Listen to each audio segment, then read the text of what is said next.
Good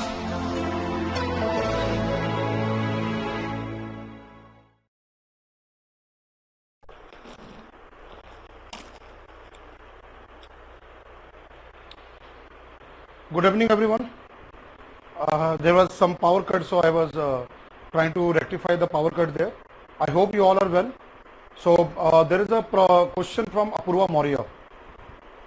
There is a question from that person that the student has asked me a question that in the chapter 10 of the study material of Vision IS, there are given terms with respect to species like keystone species, indicator species, umbrella species.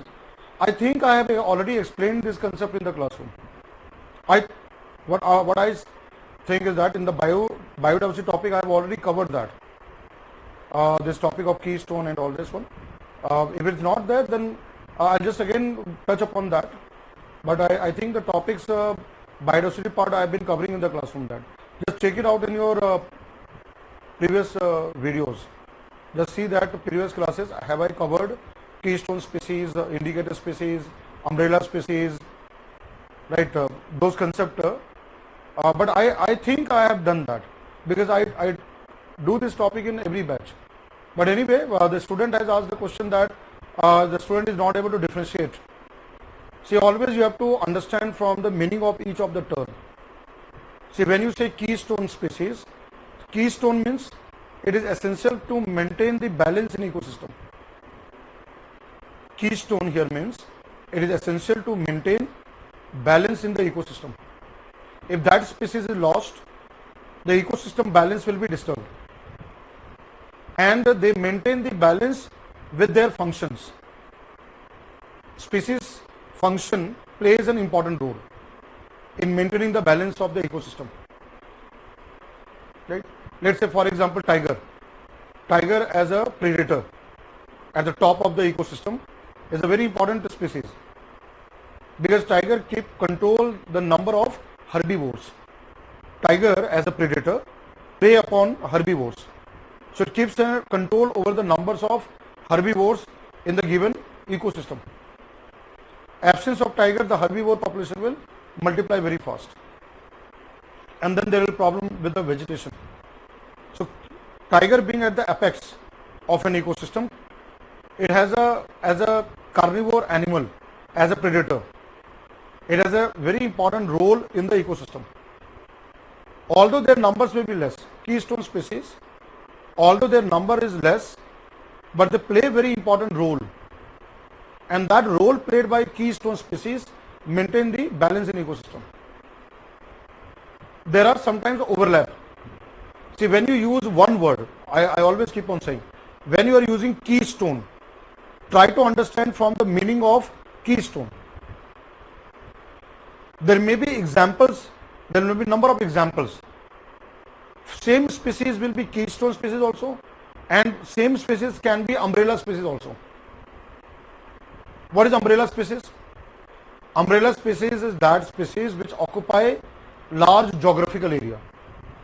Now I am explaining the meaning of the term umbrella. Umbrella species is that species which occupy large geographical area. Their habitat is large. They go from one place to another. They migrate. So when we protect an umbrella species, in one way, not only that particular species is getting protected, but also other species found in that geographical area also get protected. So through umbrella species, we are protecting that particular species, we are protecting that geographical landscape, and also other species found in that landscape also get protected. That is where the word umbrella species comes. Elephant is umbrella species. Elephant is the umbrella species, right? It comes into umbrella species. Tiger is also umbrella species. Tiger also move around from one place to another in search of food. Tiger moves in the forest. So when you are using tiger as a keystone, when you are using the word keystone in context of tiger species, you are referring the role of tiger to maintain balance in ecosystem.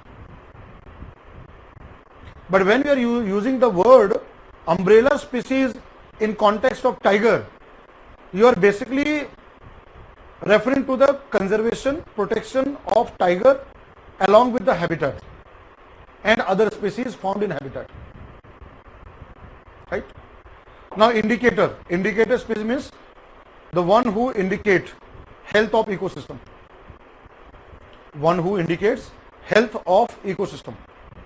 Their appearance or disappearance can tell us the quality of the environment. Right? Their more number or less number can indicate as quality of its environment. Let's say for example lichen or lichen. Lichen or lichen is made up of algae and fungi, blue-green algae and fungi. If there is a air pollution, right, we are going to learn today air pollution. If there is a air pollution and there is a more concentration of sulfur dioxide gas as an air pollutant in the environment, right, lichen disappears. You will not find lichen or lichen, whatever you pronounce, in urban areas where pollution is very high. You will not come across. You will find lichen or lichen in the forest area, on the rock, growing on the rock, on the bark of the tree. Right? So they are called indicators. Sometimes frog may again indicate the quality of the environment. Right?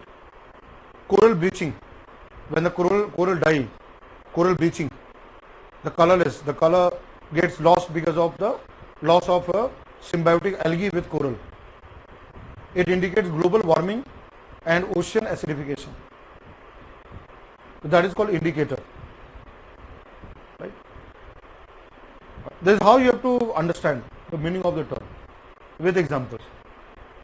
Foundation. Foundation species is the one which lay foundation of a new ecological system. They help in development of new ecosystem. Let's say coral. Coral as marine algae. Coral as marine animal. Coral as marine animal. They grow in colonies. The tiny corals. They grow in colonies. And this colony of corals, right, which release calcium carbonate, limestone. The cementing of limestone, calcium carbonate, it forms a reef, coral reef. Coral reef on which coral grow. That reef is made up of limestone, which are released by the dead corals or calcareous skeleton of the coral that gets deposited to form the reef. So corals lay foundation of coral reef ecosystem. So it is an example of foundation species. Lichens, lichen or lichens also is a foundation species. They help in ecological succession.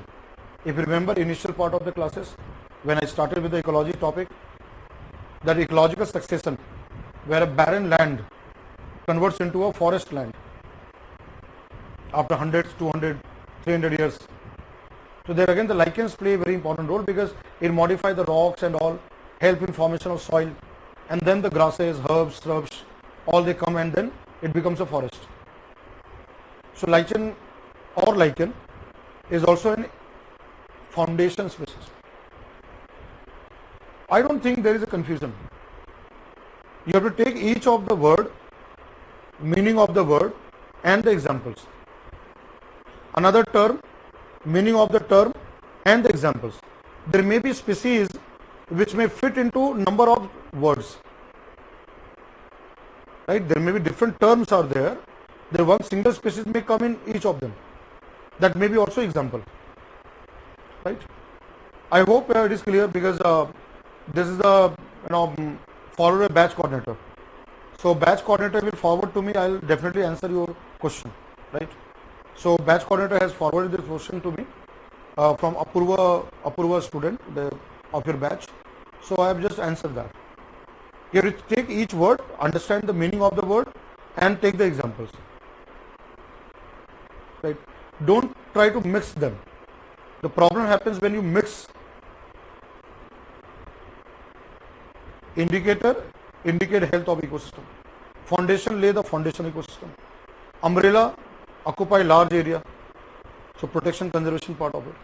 Flagship important for conservation. Keystone, the number is less but their impacts are more. They maintain balanced ecosystem. Take each word in isolation and then take the examples there. Right? Clear here? Alright, so last class I have already discussed about ozone layer. I have covered about ozone layer, and in terms of the role we have discussed about Vienna Convention, Montreal Protocol, and we ended the class with Kigali Agreement. Right? Now what I'll do, I'll go into two topics of the class. First topic will be desertification, land degradation and desertification, and second topic will be pollution. I have already given you a handout. Just check your login page. I have mailed one document, environmental pollution and waste management. Kindly see your login page. In the portal you have one handout uploaded to there, and please download the handout, because as I'll proceed with the class, I will be referring back to the handout.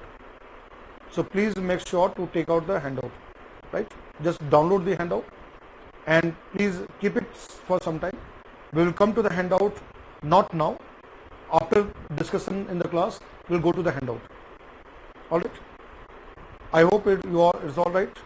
So I can start with the subject here. Let me see if you have any further doubt, then I can resolve those doubts.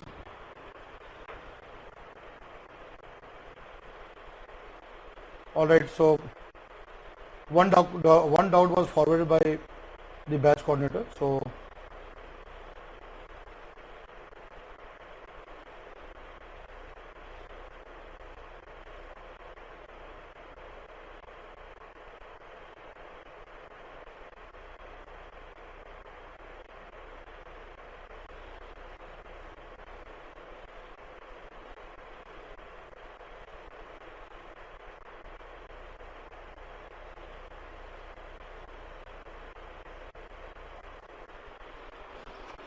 all right, I don't know why the voice is breaking here.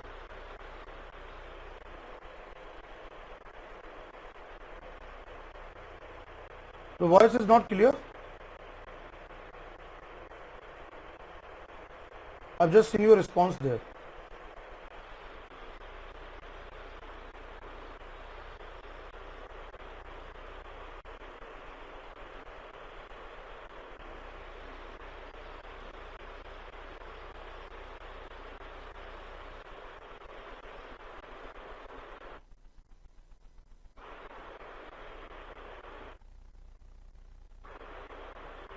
Am I audible there? Are you able to hear the sound?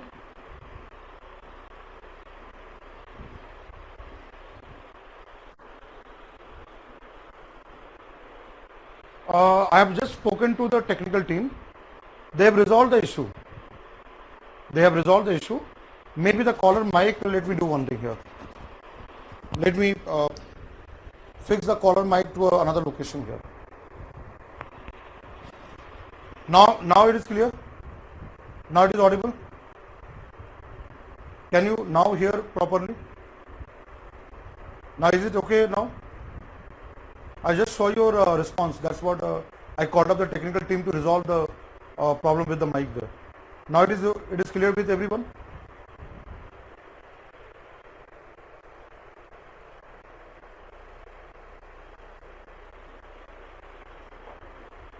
Shall I continue with the topic? All right. So technical team has already resolved the issue with the sound. So I'll start with the subject here. So we are going to learn today's class. That is in the context of here. So we are now going to the topic of land degradation and desertification. Right? Is it clear? Sound is clear or not? I just want to take a. I just want to see from your side whether you are able to hear the sound properly or not. Just 1 second.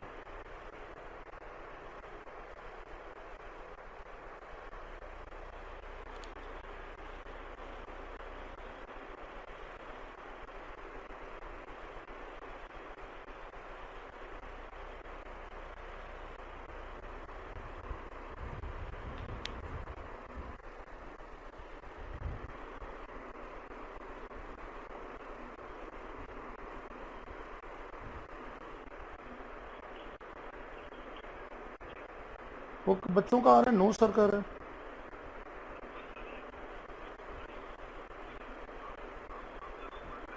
हाँ हाँ, ये कैसे ये कह रहे हैं, मतलब इनका समझ में नहीं आ रहा. आपको मैं बैच कोऑर्डिनेटर का रिस्पांस देख रहा हूँ मैं.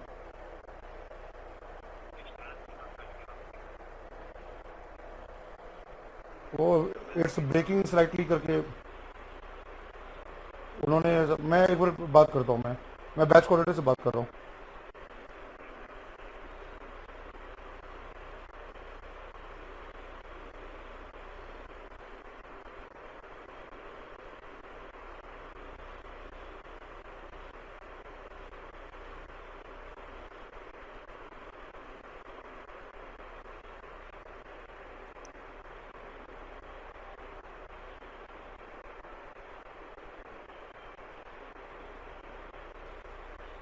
हाँ, क्या प्रॉब्लम क्या आ रही है, ये लोग बार बार लिख रहे हैं.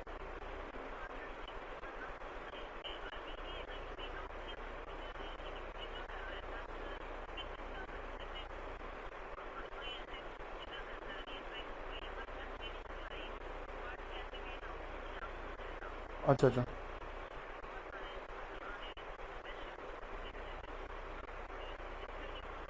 नहीं, मैंने टेक्निकल टीम से भी बात की है, अभी जस्ट बात की, बोले कि सर अभी सब कुछ ओके है, सारा कुछ सही जा रहा है.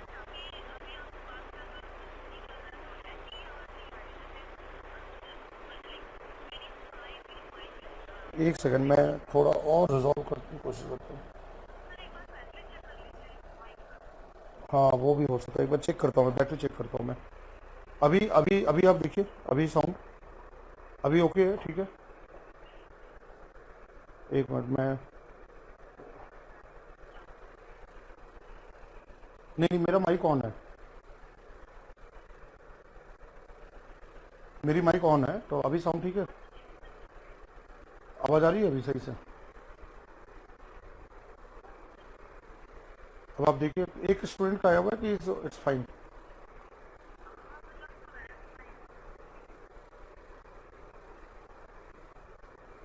बिकॉज अनड्यू डिस्टर्बेंस हो जा रहा है ना क्लास. तो अभी क्या था क्लास का वो ब्रेक, मतलब है ना flow, that is.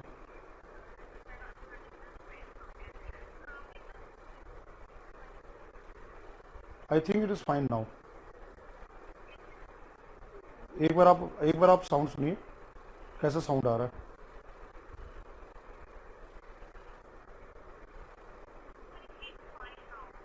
Now it's all right there.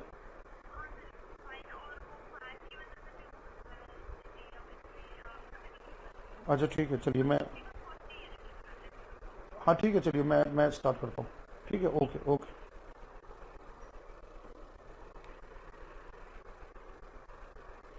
Let us now start with the subject. We'll go to the land degradation and desertification part. So our first topic here is that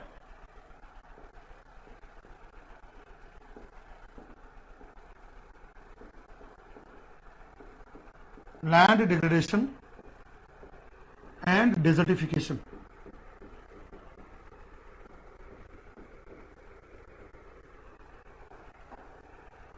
So as every class I have been writing on the whiteboard. So again all the points I'll write on the whiteboard, which you can copy there, and I'll keep on explaining each and every concept of that.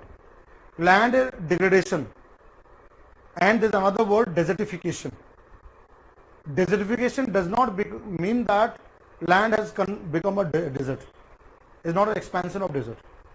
The land becomes infertile. So what is land degradation here? There is actually here loss of fertility. Land degradation is basically loss of fertility of soil, right? Where the fertility of the soil declines. It can be because of natural causes as well as the anthropogenic causes. Human-based activities can cause land to be degraded. Now desertification. Now there is another word here, desertification. Now the desertification is defined in the following manner. What is the definition of desertification? Desertification is defined as the loss of fertility, of cultivated land,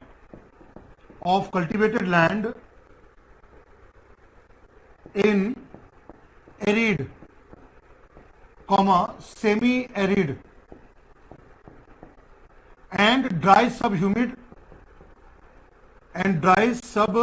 HUMID zones.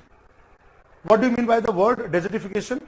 Desertification term refers to loss of fertility of cultivated land, arable land, cultivated land, farmland. Which type of climatic zone? In arid area. Arid means dry area, where there is a scanty rainfall. Rainfall is not too much. There is very little rainfall over the whole year. You will find very less rainfall is there. Arid or semi-arid, where there is a rainfall but less than 100 centimeter. Or dry subhumid zones. Now this desertification happens again because of the climate change, impact of climate change, drought condition, famine, that can be a factor. At the same time, unscientific farming methods, excessive use of fertilizers, over irrigated lands, removal of vegetation, overgrazing of animals can all result into desertification.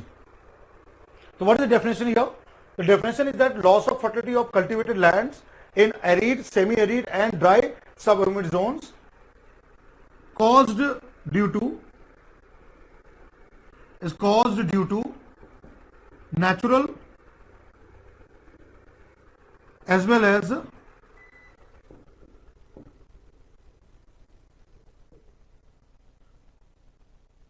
anthropogenic conditions.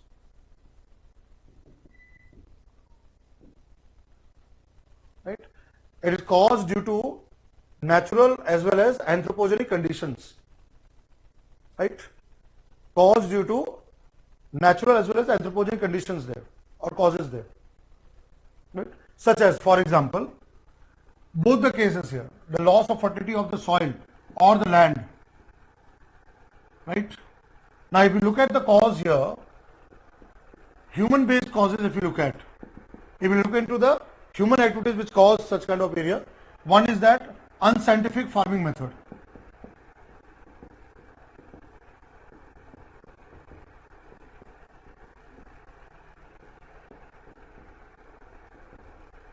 Unscientific farm practices, right? Apart from that, what comes the second?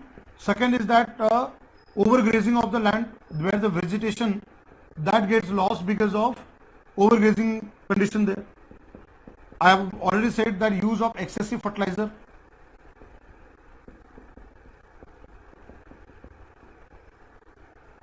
chemical fertilizers, chemical pesticides, they all affect the fertility of the soil. Then comes here in terms of over irrigated land, over irrigation, loss of moisture or humidity, that loss of here vegetation cover over the soil, deforestation, let's say human based deforestation, where we cut down the trees and plants, right, the soil become loose, over farming there, right? So these are human based conditions, these are the anthropogenic causes there.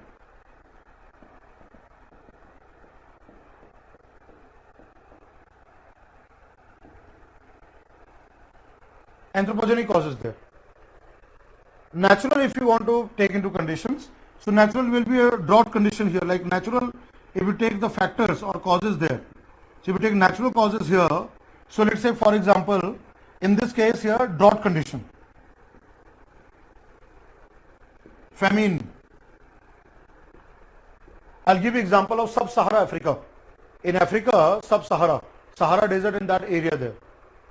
There's a very less rainfall, loss of vegetation, and all these have resulted into the part of. So here drought, famine, then in terms of here lack of rainfall, poor rainfall, where the rainfall is very scanty, right? So climatic conditions which can result into such kind of factors of land becoming fertile, infertile. The fertility of the soil is lost over a period of time. That results into desertification.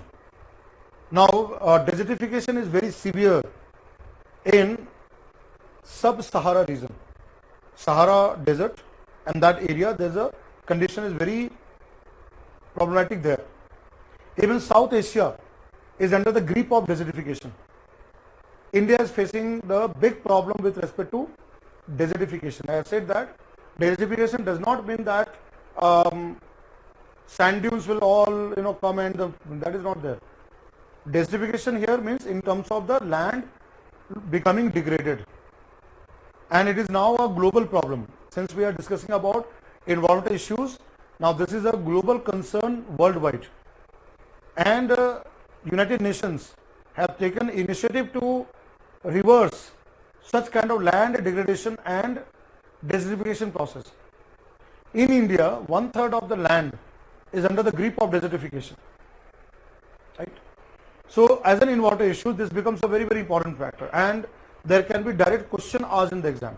So what we are going to do in the classroom is that we'll see the environmental issue causes, what are the cause of that, what are the impacts, problems, and then what are solutions, how we are going to solve the problems, and what are the global level, international level initiatives taken to address such problems.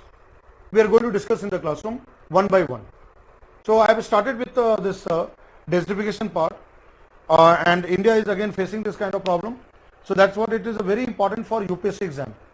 For UPSC point of view, it is a very, very important topic of the examination there. And I will request everyone that whatever I am teaching on the whiteboard, whatever points I am writing on the whiteboard, please go along with me. If you go along with the classroom, it will become fast also, and you will be able to cover more number of topics, because I always want that more number of topics to be covered in the given time of the class. So if you will cooperate with that, because whatever I write, if you write along with me, those of you are writing it, right? Those who are not writing, I don't have to say anything on that. But those who are sincerely writing there, so please try to go along with the pace of the class, and please write it along with me. Although I'll give you time there to copy down the whiteboard. If you have copied, please respond to me that whether you have copied or not, so that I can move a bit fast.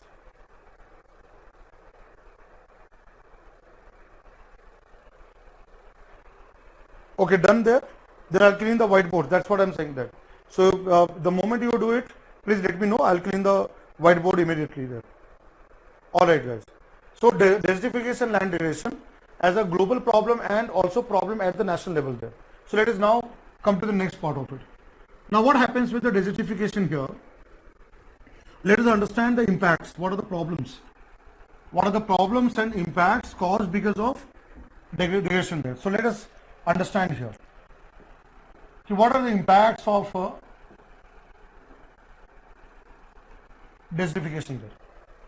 What are the impacts, the negative impacts of land degradation and desertification? The following impacts are there. The first one is that since the fertility goes down, so there will be a decline in crop yield. It will result into decline in crop yield. The crop productivity will go down. Since the land become degraded, even sometimes the natural condition like erosion, soil erosion can also result into degradation part. This is a natural cause of that. But let's say human-based activities, and then the land becomes desertified. The one of the big problem will be that agriculture will suffer. It will result into yield decline in crop yield, productivity. So what happened here? Agriculture is impacted. In those areas, agriculture will be impacted. If agriculture is impacted, what it will result into? It will result into food insecurity. People will not be able to get enough of food for survival. It will result into insecurity, food insecurity there. And because of food insecurity, there will be health impact. There will be health impact. You know that drought condition, right? Drought condition cause death of animals, death of cattle. And you know that when the drought becomes severe, it causes famine. Animals die. Human beings also die. There's direct impact on the human health because of such kind of conditions there. Right? So here, health impact. See, decline in crop yield or productivity result into impact on the agriculture of that area, and when their agriculture will impacted, crop yield will be impacted. It means that food insecurity. People will not get enough of food and will have a direct impact on health of the people who live in that area, impacted by land degradation and desertification. Right? So this is the first thing here. Now what will happen here? Because of the agriculture being impacted, there will also be loss of livelihood, income generation, and the livelihood again will be impacted there. And consider the situation in the countries like developing countries or least developed countries. How bad, how severe it can be in such kind of countries. India is also under the same problem of the desertification here. So what is here? It also results into lack of livelihood. See, you all know that India is again agriculture dominated country. If agriculture sector get impacted because of climate change, desertification and all such areas, it will have a severe impact on the livelihood of the people. So lack of livelihood will result into migration. It will result into migration of communities. The local communities will be forced to migrate to other areas in search of income or livelihood or their own sustaining themselves. Sometimes people they migrate to the urban areas, cities, looking out for jobs and the work. Because of the impact on the land, because of desertification, they move out from their areas with their families. And when they come to the urban areas, let's say towns and cities and metro cities, again their life they have to struggle. Right? So this is another very big problem, inverted problem, which is happening with the migration. You can say it is a forced migration. One type of migration happens because of the conflict, because of the war, conflict, ethnic violence, riot. And there's another type of migration which is because of the impacts of environment on human being. That they result into refugee. Imagine that those people who are impacted severely by desertification and they have to leave their own native place and then they have to migrate to a neighboring country. They will live as a refugee. It has happened in Africa. In African continents, this is one situation has happened there. So this is another part. There is migration of local communities. So that is creates into socio-economic problem there, socio-economic impacts.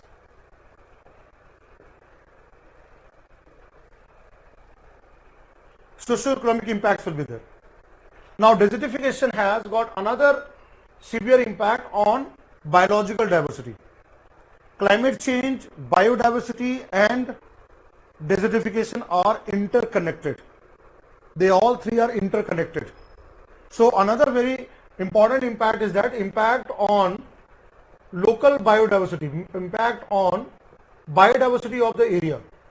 Because let's say the forest is lost, the land is lost. What is agriculture? Agriculture is an ecosystem. We have discussed in the classroom. Agriculture is an ecological system. Different type of crop, different types of plants, they are part of biodiversity. They are the part of plant biodiversity, plant diversity. If let's say because of desertification, crops are affected, plants are affected, that is going to have impact on that area's biodiversity part. And plants are always beginning of food chain. Plants are beginning of food chain, food web producers. If plants are affected, herbivores, carnivores, entire food chain will collapse. So there is an impact on biodiversity, right? So it affects here, it affects vegetation, right? Vegetation, then tree cover, right? Forest, all this biodiversity gets affected because of the desertification. It has an impact on the local biodiversity of plants and animal species because of this problem of desertification and land degradation. There's another aspect comes into that, right? And as the land becomes desertified, definitely there will be change in species composition. Earlier, let's say it was having vegetation. There the species which were found. Now those type of species will get replaced by those species which are adapted to dry condition, arid condition. The entire ecosystem gets changed, right? So native species get impacted very badly because of the desertification part, right? So it has impact on the local biodiversity of the area there. So, but biggest impact is on the human part. Human part, it becomes a biggest impact there, right? Now in India, to understand the level of desertification, we'll come to solution also. We are first discussing the problems. We'll come to this solution also. Okay, what can be the solution to address the problems of desertification and land degradation? In India, almost around 24% of the geographical area is under the grip of desertification. And there are states like Rajasthan, then Haryana, then part of Telangana, Jharkhand, Madhya Pradesh, MP, then Rajasthan. I've already mentioned that. Maharashtra, Bundelkhand, Vidarbha. If I give you example, Vidarbha in Maharashtra, Bundelkhand, totally dry area. Alwar in Rajasthan, right? Lack of water, lack of condition there. These all are having the impacts on the such area there. And the people, they migrate to Delhi, Mumbai, the nearby cities there, right, for sustaining themselves. So it is also a problem in India, and to understand this problem, there's one map, there's one atlas. One atlas has been developed by ISRO. Indian Space Research Organization has a very important organization called SAC, Space Application Center, which has come out with National Atlas on desertification and land degradation. So I am going in a sequential manner. Whatever I am covering in the classroom, I am covering in a sequential manner. First, I have defined what is desertification. Then I have given causes of desertification. Now I have given you the problems. What are the problems of desertification? Now let's look at in terms of vulnerability analysis, that the impact analysis, what has been done in India in terms of desertification part. So I'll just do one thing here. I'll take you to the part of the document. You'll be able to see the document here. So let us now see the document here. So please download this, please write all these points. I'll go more detail. I'll cover in more detailed part of it.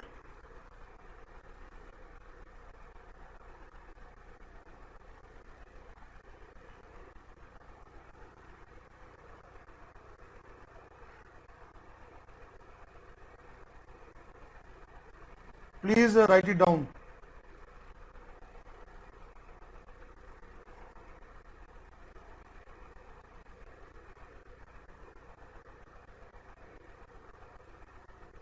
Okay, you have copied it. So what I'll do here, I'll take you to this particular atlas.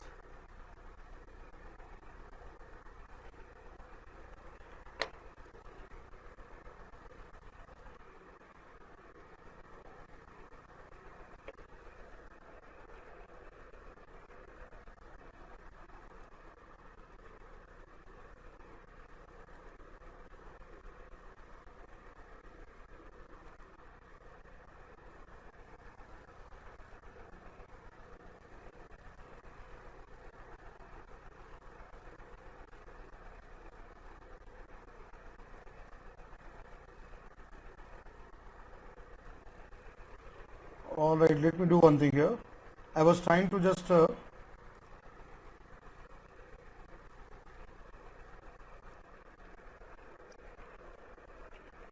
connect to my iPad.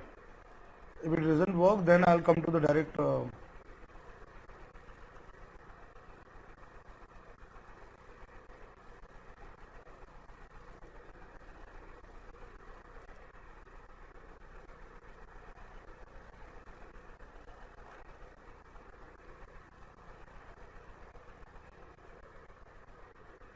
All right, I have connected now.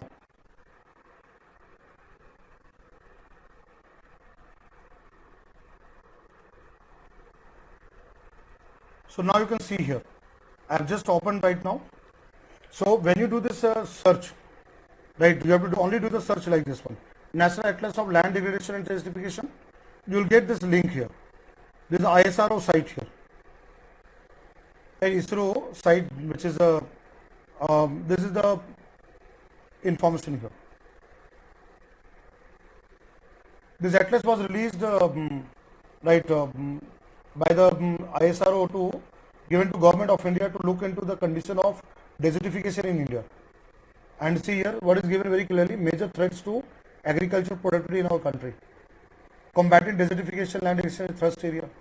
And this is the name of the organization of ISRO, Space Application Center, Ahmedabad, has prepared this through remote sensing satellite, what is something called GIS, Geographic Information System platform. And the World Day to Combat Desertification, 17 June 2016. Right, this was given to that. There is a organization also, Arid Zone Forest Research Institute, AFRI, AFRI at Jodhpur, Rajasthan. So 2016 this document was released. What you can see the image here, the diagram here, right? And this is where you have the information here. So what I'll do here, I'll click this here. This document will be opened up here. So I'm just trying to open this document here. Now this document, whenever you come across government document on any such a topic of UPSC relevance, you have to always go to the summary, executive summary of the document here, right? So it is getting downloaded here. So what I'll do here right now is that I'll come back to the whiteboard. So there is a very important convention. Let us go to the convention here. There is a very important convention which deal with part of land degradation and desertification part, right? So this convention is called as UNCCD, United Nations Convention to Combat Desertification. So let me just go to that convention part.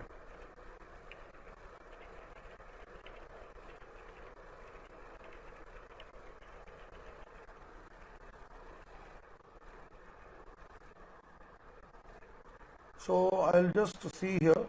If it doesn't get open, then I'll try to open from a different method here. Okay, this document is a very bulky document. So let us now come to the whiteboard here. Let me come to the whiteboard. Till this document get uploaded, let me discuss the whiteboard here. So there's a global convention to deal with the problems with respect to desertification and land degradation. India is also a member state, member country of this particular important treaty and convention. So let us now discuss on the whiteboard. Till then the document will get downloaded. Then I'll go to the highlight of the document, right? So let us now look into this. So there is a convention, UN Convention to Combat Desertification. United Nations has taken the steps in terms of fighting desertification worldwide. So this is convention called UNCCD, right? We have also even host, right, the conference of parties, see something called COP of this convention, right? COP 14, this was organized by India. So what is this convention all about? This convention was, first point is that it was adopted. It was first time adopted in 1994, right? It was proposed. Adoption means proposal. There was a like governments came out with this understanding that let there be a global treaty, let there be an international treaty to address problems of desertification.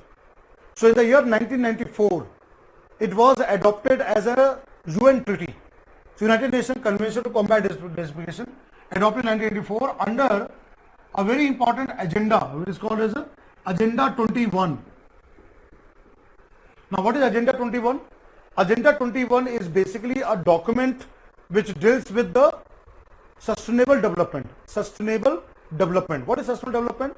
That we must meet the needs in present time, and also our future generation should meet the needs. Land is a natural resource, and that resource has to be maintained for our future generation, for our grandchildren. That's where the sustainability word comes into that. So here under Agenda 21, that is a here global initiative. This is the Agenda 21 is basically global initiative for sustainable development, and it is called 21 because 21 stands for 21st century in which we are living right now. So sustainable development of 21st century.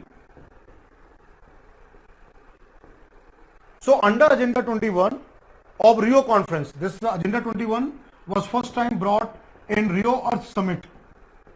Rio Earth Summit is a very important landmark UN conference which was organized in Rio de Janeiro, Brazil. Rio Earth Summit. So Rio Earth Summit, which was held in 1992 in Rio de Janeiro.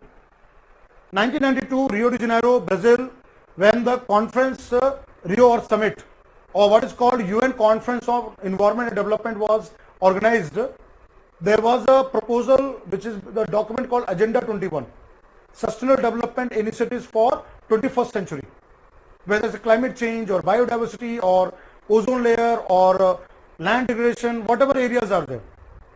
So under the same agenda, agenda number 21, Agenda 21, 1994, which year? 1994. This landmark treaty was brought, UNCCT was brought, right? So United Nations Conference, this was proposed in 1994 under Agenda 21, and Agenda 21 came in which year? 1992. During which conference? Rio Conference. Agenda 21 came, and under Agenda 21 in 1994 UNCCT was brought, right? Now what is the objective here? It is a global treaty here. It is a global treaty to address problems, right? Problems with respect to land degradation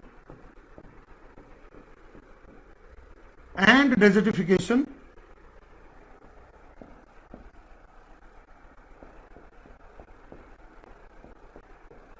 worldwide, particularly the problem, where is the problem there more severe? More severe is in African country like Sub-Sahara. Even there, the hardly one time of meal is not available for people to eat. So here, particularly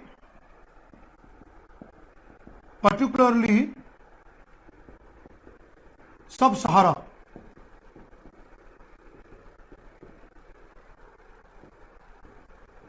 region and South Asia and Asia, where India is a part of Asian countries there, where the problem of desertification is very severe. See, it is a global problem and it's a global treaty to deal with every country worldwide. But it gives special focus on those countries and those regions where problems of desertification is more severe, like Sub-Sahara area is more severe.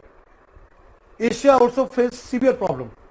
There the focus has been given, but it does not mean that other countries where desertification taking place will not be addressed. Yes, there will also be addressed. All the countries worldwide suffering the problem of desertification will be addressed by this global treaty. But there is a focus given to Saharan countries, Sub-Saharan countries and Asian countries, where the problem is more bigger, more severe, right? So here, this is where comes in. Now, it follows a bottom-up approach. There is one convention, one treaty, which comes from grassroots level. bottom-up approach. That means the problem of desertification, who suffer? Local community. So who should be the change agent to reverse the desertification, combat the desertification? Local community. Local communities, local people have to be made stronger to fight desertification. So it focuses a bottom-up approach, grassroots approach. So this convention, right? It focuses on, like here, it focuses on bottom-up approach. That means the action required to fight or combat desertification shall take place at the grassroots level, at the local level, where the problem is more severe. So here, focus on bottom-up approach, right, at grassroots level to reverse the desertification, to reverse the process of desertification. To reverse the process of desertification, the action which is required should be at the local level. So it gives the importance to bottom-up approach rather than the top-down. It has a focus on bottom approach, right? So it's a very, very important part which you have to just keep in mind there. Now, since the document has got downloaded, I'll now take you to the document. Okay, what does the document talks about? I have given about the convention. I will see some of the initiative of the convention to address the problem. What are the solution part? But again, what I'd like to do, let me just take you to highlights at sometime important report, right? Maybe the report may be 5 years old, 3 years old report, but it may be relevant for UPSC exam. And you should be aware of the highlights of the report. That's what I'm doing in the classroom there. So let us now go to the report here, the highlight of the report. Is it clear here the points, what I've given first, second, third points here?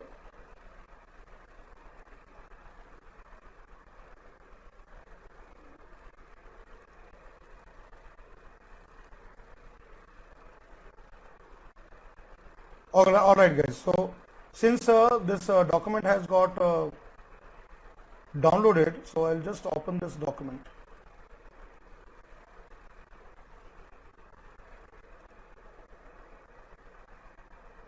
Now this is the document which I have just downloaded here. Now let us go to the main point of it here. I'm just going through it one by one. So although this document is old, June 2016, but it has a relevance. So let me go to the main part of it. So preface and all that you can skip there. This is not very important. This part, executive summary. I'll zoom out here. I will zoom out here. Right, this is what given executive. Always, whenever you are reading any document, you have to go to the executive summary. So it is very clearly given. Desertification, land degradation in arid, semi-arid and dry subhumid areas, resulting from various factors, including climatic variations, human activities, leading to loss of productive ecosystem and biodiversity. So there is urgent need to stop and all this one, right? And sustainable management of soil, water and biodiversity are required. It very clearly says what is solution there. Sustainable management of land, water and biodiversity are required to protect land from further degradation.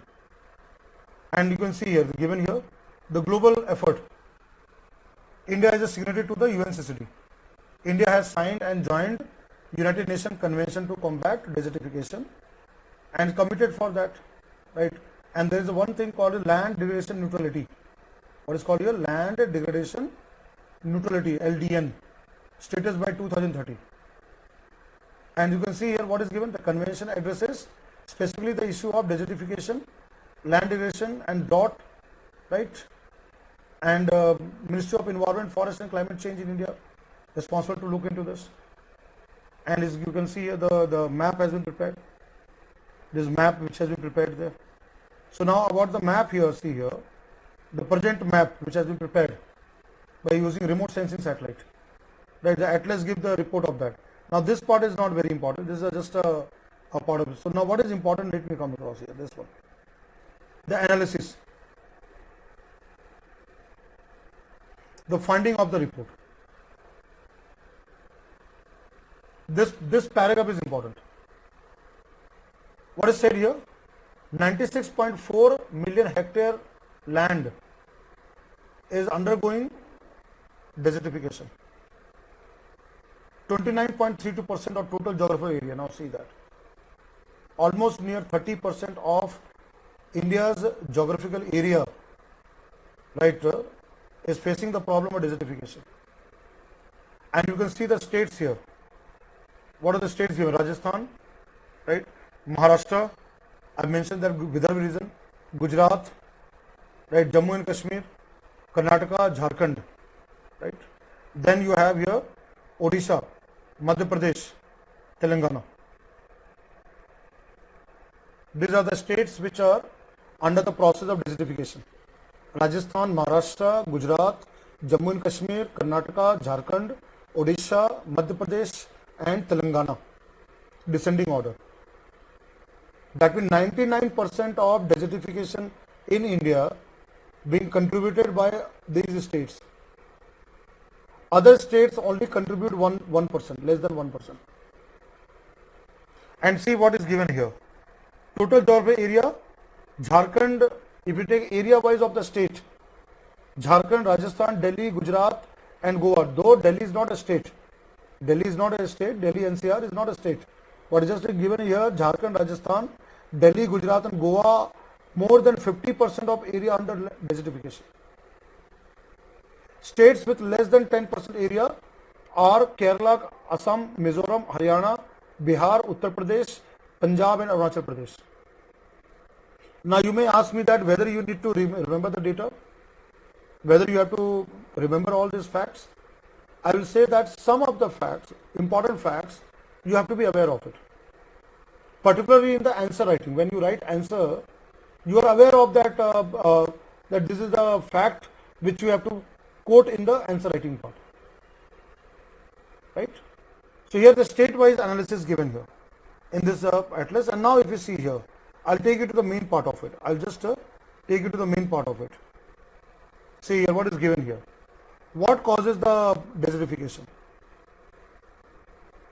Soil erosion caused by wind or water, deterioration of physical, chemical, biological and economic properties of the land, long-term loss of natural vegetation,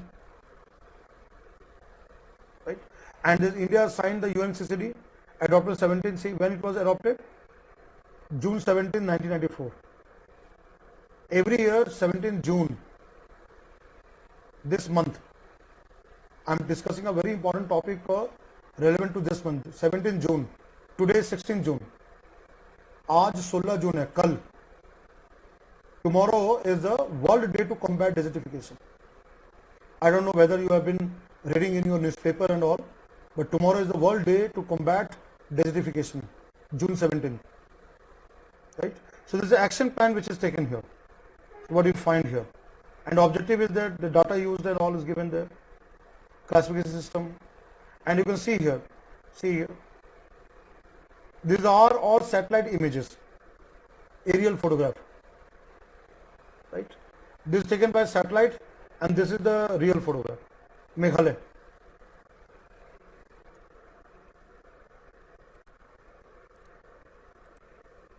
This is Meghalaya area. You can see the forest has been lost, right? Forest has been lost here. Now you can see here this one, water erosion. Erosion caused by water, right? Gullies which are formed, gully erosion. Now see here this one. This again the land has been lost here. So what is said here? This, then you can see here wind erosion because of the effect of wind. And you can see here this part desert, corresponding photograph, sand dunes and all this. Then what comes here? You can see here water logging. Sometimes water logging salinity, saline condition can also result into land degradation. And you can see here there is water logging, salinity and all this. Rajasthan, there is an image from Rajasthan. Then you can see here salinity part again, salinity in agriculture land. What you see white in color, and you can see here this is the Uttar Pradesh. saline condition, salinity, what you can come across there, salt deposit and all this. Then you can see here mass movement like glaciers and all, they cause this. And you have here, see, Jammu and Kashmir, desertification part. Then you can see here frost heaving, the frost which fall there, they can cause the problem. And you can see here this one, the vegetation is lost.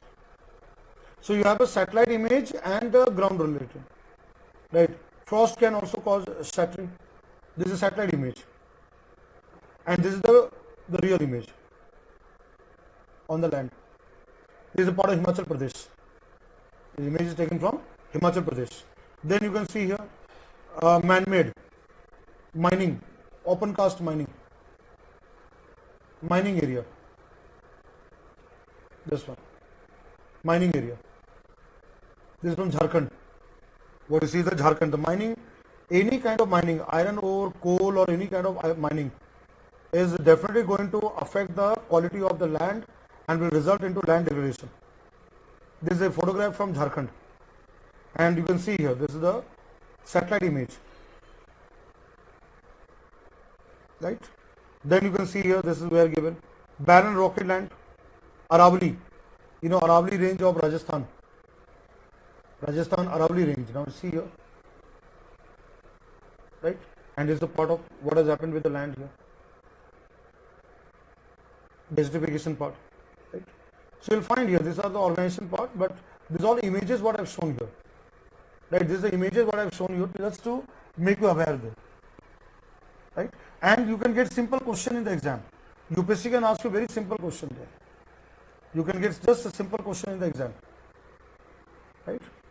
These are images are just only for your understanding part. I will just give you all this, if you want this document, I can give it to you there. There's no problem with sharing of the document here. But I want you to understand, what is very important is that your understanding part, that is very important. If you know the part, your understanding part, that is the most important from the examination part of it. Let's say, for example, if I just give you a question here, let's say here you have a question in the exam, what cause desertification of cultivable land? Let's say you get a question like this one, and I'm giving the option here: mining, jhum cultivation,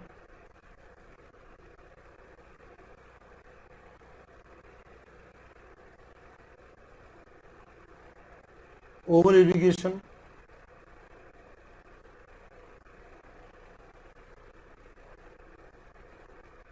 excessive use of chemical fertilizers,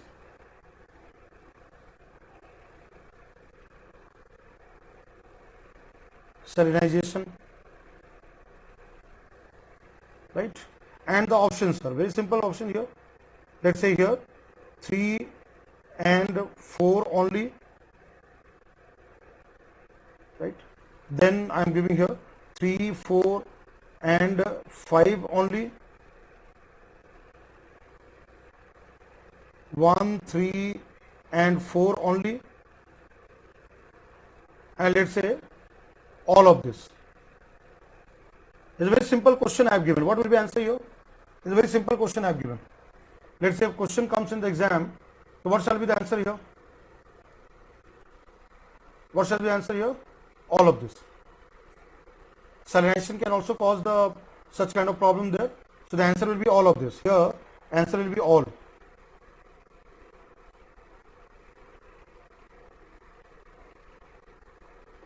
All will be the answer, right? Here the answer will be all of them. Even jhum cultivation lead to the loss of the forest, right? Jhum cultivation basically is the loss of forest and vegetation, excessive jhum cultivation and all this. So all of this can be there, right? Let's take for example this one. If I take you another question here, question number 2. Which of following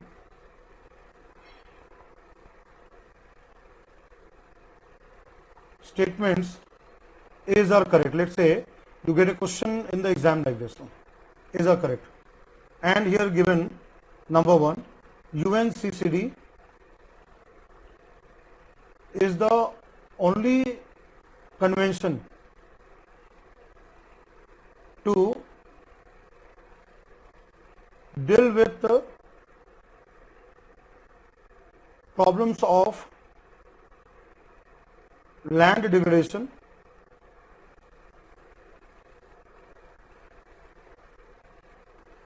and desertification.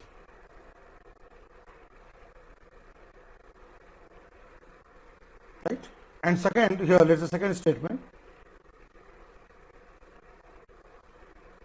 India is not a member party of UNCCD. So option here A, 1 only, B, 2 only, C, 1 and 2, and D, none. So what will be answer here? And let's say this question comes in the exam. So what answer you will take here? Question number 2, what answer will be there? Question number 2.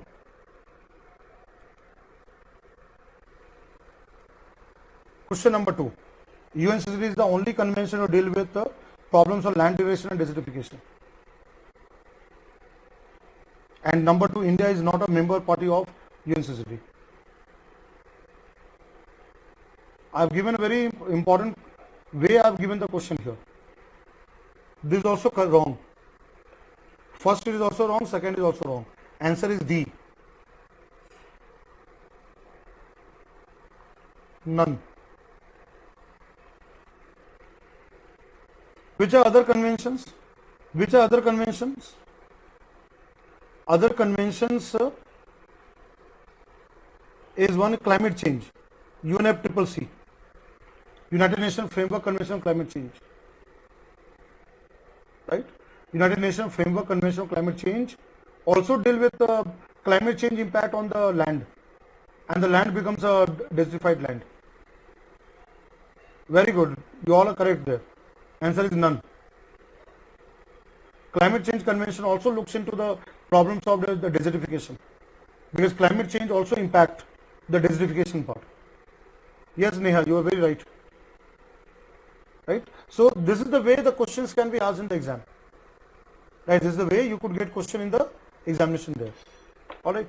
This is the way you will be getting the question in the exam there.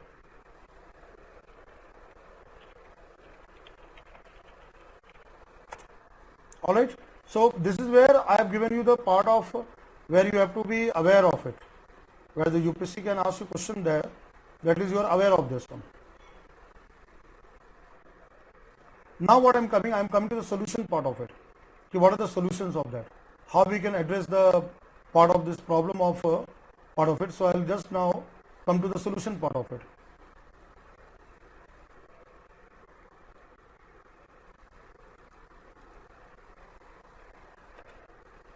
Let us now see the solution part of it, so that it will make you more clear on that. Or let's say, let me do one thing here. I'll write a question here. Let me write a question here.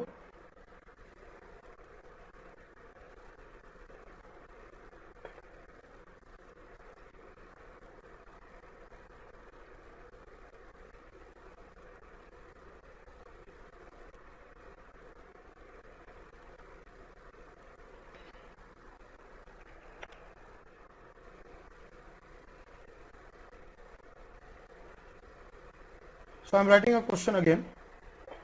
Let's say, look at the third question here, question 3.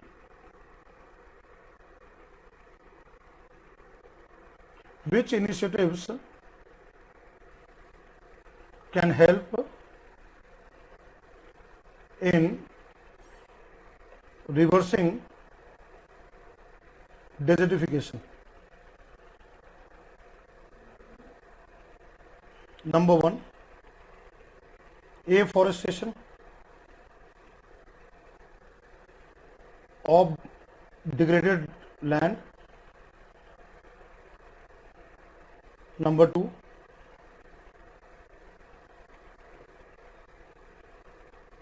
organic farming.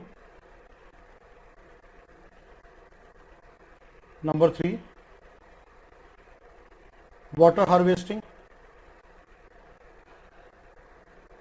Let's say the option given here, one only, one and two only, one and three only, and one, two and three. So what will be answer here? Again, I have given a very simple question. What will be answer here?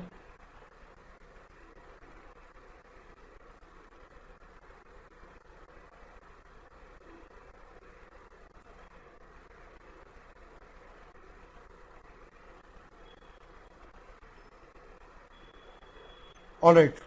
So you all are correct there. You all are correct there. The answer will be all of this. Answer will be all of this.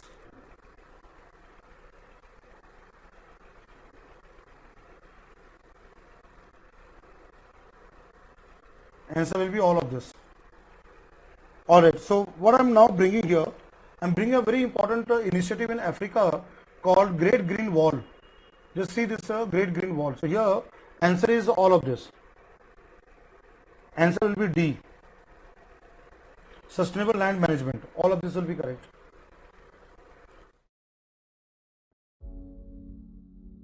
In Africa's Sahel region, the Great Green Wall is transforming lives and livelihoods from Senegal to Djibouti.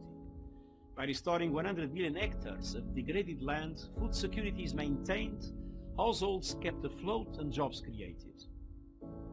Introducing the Great Green Wall implementation status and way ahead to 2030. This report provides a state of implementation and impact assessment of the Great Green Wall. With this report comes big data. We have ingested the data and pulled some key results through SEVA. Through this powerful dashboard, we will take you through a journey to analyze the key contributions reported to date. Land restoration plays a central role in achieving the Sustainable Development Goals. The Great Green Wall addresses 15 out of the 17 SDGs. Through the circular network, you can explore the direct contributions initiated on different countries of interventions. To visualize and uncover information related to a specific country, we can zoom into each of the 11 member countries to discover their key achievements.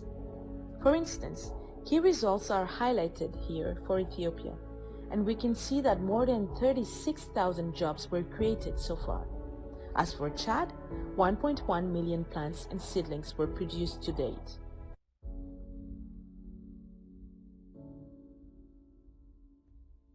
The Great Green Wall addresses complex challenges. Big data analytics enables strategic relationships and informed decision-making. So we are calling on governments, businesses and people everywhere to make the Great Green Wall a reality, to create a unique legacy for generations to come.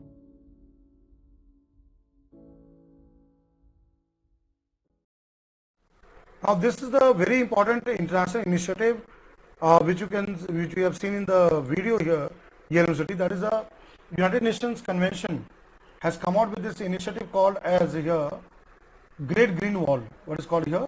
Great Green Wall. The Great Green Wall of initiative in Africa, where they are reclaiming, right? What they are doing is that they are making the plantation of trees. Right? It is a very challenging task. Great Green Wall is launched in 2007 by the African Union. Now what they are doing that they are restoring the degraded lands of Africa by plantation of trees. They are doing the plantation of trees. They are having plantation of trees in world's poorest region, that is called Sahel. Sahel is the region which is the part of the poorest region there. And there is also called this wall, the Green Wall. This Green Wall is being called as a, kind of a living structure of the planet. 8,000 kilometer natural wonder of the world which will stretch across the continent. From one point to the another point, this will stretch through the part of it here. What is this comes here? It will be from one part to another part. All the countries will join in this program to plant the trees and make a great green wall. What you see in the image here.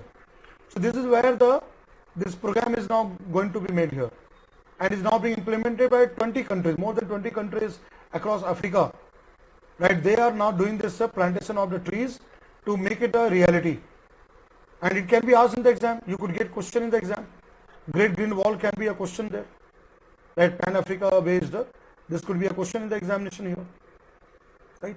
You could get question in the examination. This part which I've just mentioned here could be a question in the exam. Alright. So now what I'll do here, what I've explained here, the part of what I've done here, I'll again come back to the whiteboard here.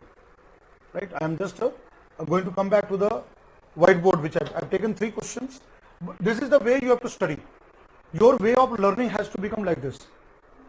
That you know what is the water problem, what are the causes of the problems, and what are the initiatives taken at the global level, and in India, what government of India is taking their steps, and then the solution, what are the steps are there. So that's what I'm developing there layer by layer. I'm taking the layer by layer so that you understand how UPSC questions can be asked in different components of a given topic, where you could get questions there, right? And desertification can be asked. Tomorrow is the 17th June, and you will read in newspaper. Today itself in the newspaper the coverage is there, but tomorrow again the Hindu paper, Indian Express, will have articles on the desertification part. So you are taking this topic, you are learning this topic at a point when this will be highlighted in the mass media, in the news and everything here, right? Now let's look at here. I hope you all have copied this one so that I can clean the whiteboard. Alright, so I'll just clean the whiteboard here. So now let's look at here the initiatives to address the problem here. Sustainable land management. Now what is called here? That if you have to stop the desertification, right, and maintain the land conditions, proper land condition. So the solutions can be there. The first is the sustainable land management. What is the first thing by which we can combat desertification? We have to go for sustainable land management process there. Sustainable land management. Now how we can manage the land sustainably? It is also one of the goal under Sustainable Development Goals of United Nations, SDG. 17 sustainable goals. Under that, to combat desertification is a life on land. That is a goal number 15, looks into that. Right? I'll come to that one. So sustainable land management. How we can do the sustainable land management? There are various methods are there. What are various methods here? Like one is that proper irrigation. Right? We can also practice. We can also such as practice here. Let's say drip irrigation. We can save water. We can save water at the same time prevent the desertification happen. Drip irrigation. Drip. Where the water can go drip by drip. Israel is a small country, is able to cultivate crop in the desert area. Israeli technology which is based on that. Micro irrigation, let's say sprinkler.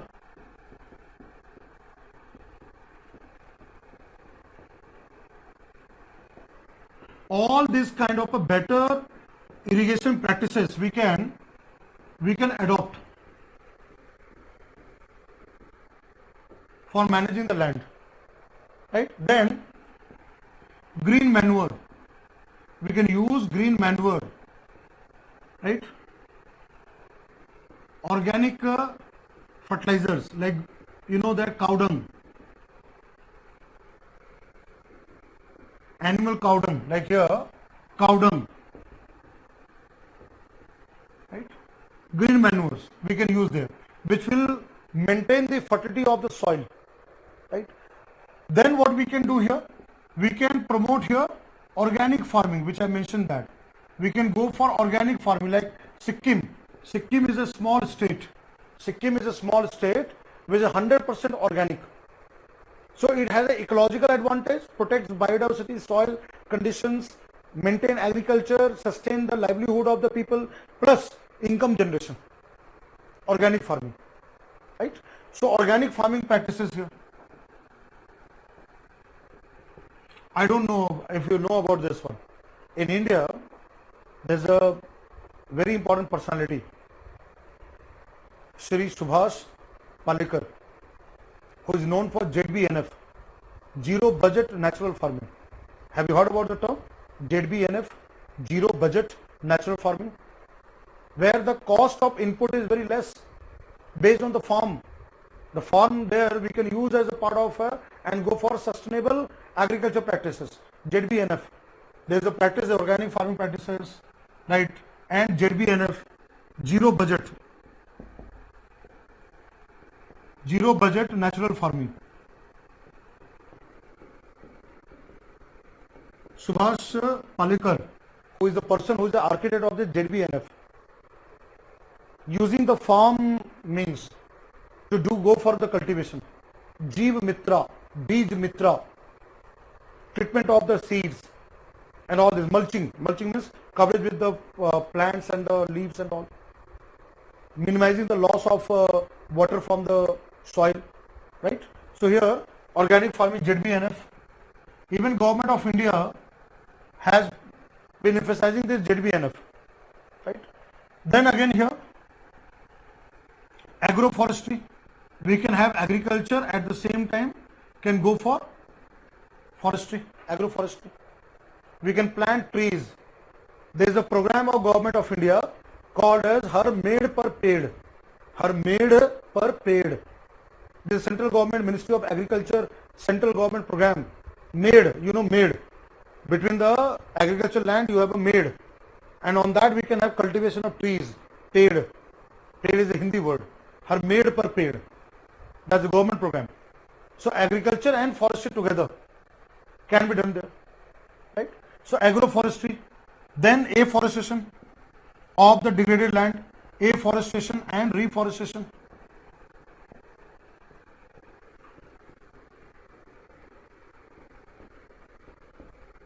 Right?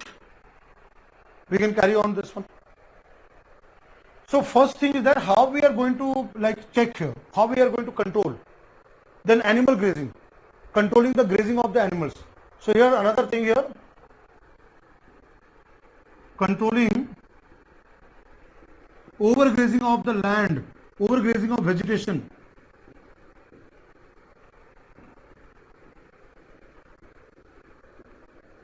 By animals there. We can control that one. Again, this can be done.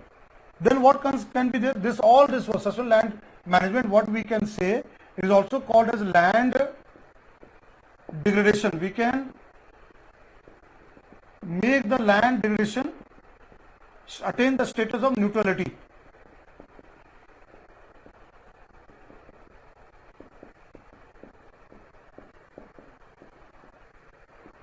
Right? Land degradation neutrality. The strategy, what is say that 2030. We are right now in 2021. 9 years, 2030, to attain LDN, land degradation neutrality. Right? So for that here, the UNCCD here, it comes under United Nations Convention to Combat Desertification here. Right? Now what I am coming here. Second point is that awareness. Public awareness. What can result into all such kind of a land degradation and people's participation. I have said here grassroots level, bottom up approach. People have to be empowered to take action on that. So people's participation.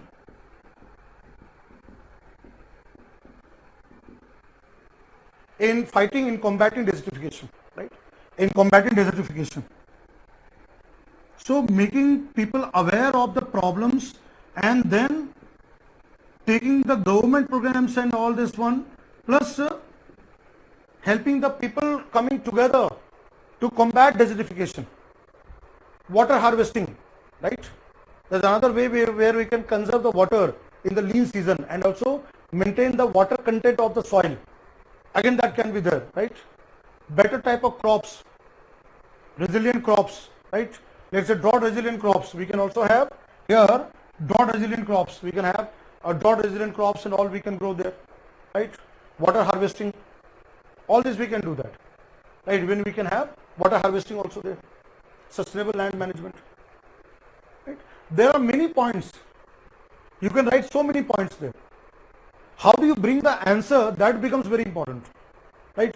Great Green Wall. See, in Africa, more than 20 countries across the African continent, they are building this wall of green plants, green trees across the Africa. Great Green Wall, right? Please write it down. It's a very important topic which I have taken. Please do write that.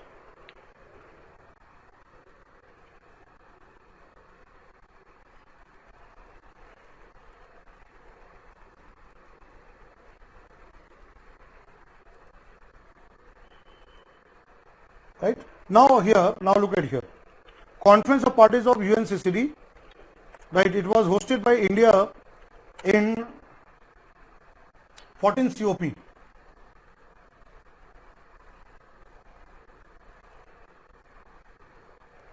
Now 14 COP was done by India. 2nd to 13 September, India was the host. Right? We were the host of the convention there, conference there. Restore land to sustain life. That was the theme there. Right? And the convention, the conference, COP 14 2 to 13 September, New Delhi, India, last year. Right? Last year, this was done there. Right? And India was a part of it here. Nearly 6,000 people, they participated in this conference which was organized in New Delhi. Right? 2019. It was 2019. 2 years back, not last year, 2 years back. 2 years back, 13 September, right, 2019, 10 days of meeting were held in Delhi. And the conference adopted something called Delhi Declaration, right, where parties expressed commitment to range of issues, including gender. Now see here, women participation and health, ecosystem restoration, taking action on climate change, because climate change affects desertification, private sector engagement, peace forest initiative, recovery of 26 million hectares of degraded land in India. That was decided in 2019 during this conference, which was right, the government of India was the host of it, right? And very clearly said, land restoration is the cheapest solution to climate change and biodiversity loss. Land restoration makes business sense if regulated and incentives are given there. Drought preparedness and response are critical to face in the face of climate change. People first, see here, to put people first is to ensure gender balance. Women and young people there, engage youth, secure land rights. This is called current affairs. When you are reading current affairs, these are current affairs topics are there. I am not going to detail part of it. I am just trying to make you understand. When you read current affairs, Vision IAS monthly current affairs magazine, PT 365 will cover all this detail. I am just linking with that. I am just linking with that. All you are going to learn, right? LDN status and all you are going to learn, right? My task is that at least the concept I can link with the current affairs. I can link with the current affairs and you are able to understand. You are able to relate to that, right? I hope it is clear to everyone. I hope it is able to understand that. You will be covering all this in your current affairs classes as well. I am discussing here to make you understand, but at the same time you will also cover in your monthly current affairs in PT 365. From the day one I have been telling you that the Vision IAS current affairs class, there you are going to learn current affairs in totality. Regular class you are learning the basic concepts, right? So I'll see if you have any doubt, or else we'll go to the new topic of the class. I have got another topic for all of you today. You all are able to understand there.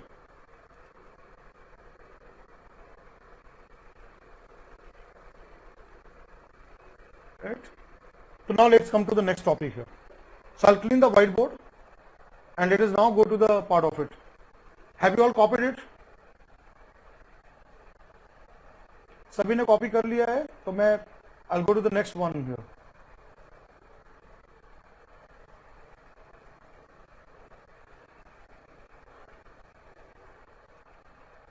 Have you all copied it?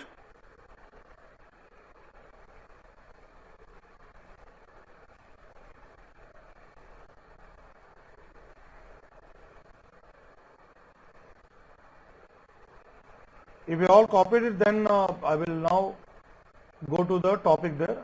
And you all have downloaded the handout there, because now we'll start the topic of pollution. We are now going to discuss about the topic of pollution there. I hope you all have copied this part of it. Now the pollution is a very simple topic, and we'll go to all the concept one by one for your understanding part.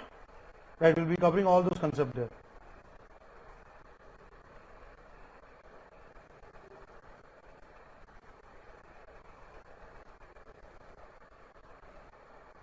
I have given the handout also there, desertification part. I have given the handout also there. When you go to the handout also, I have given after the land pollution, there is a given about desertification also there.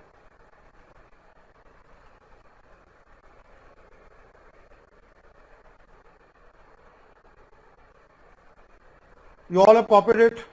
Shall I clean the whiteboard?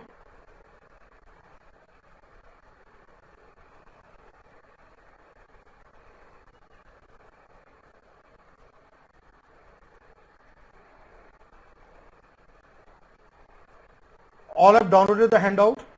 Have you all downloaded the handout? All right, so let us now go to the topic here. So now this is the topic which I have given here. So you have been given this handout. Right, this handout has been given to you for the classroom here. That is where you have to learn about all this part of it. This handout I have already given to you there.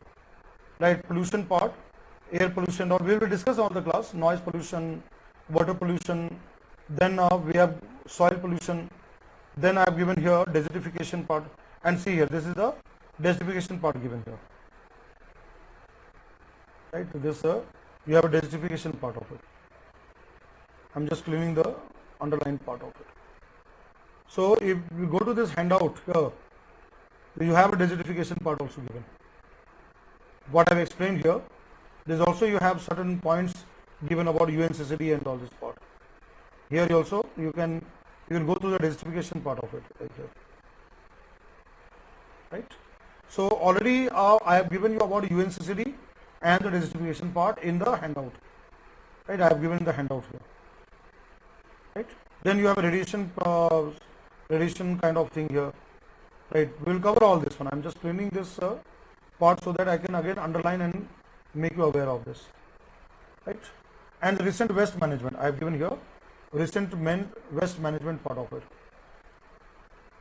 Right. You have here all the recent waste management like hazardous waste, e-waste, right.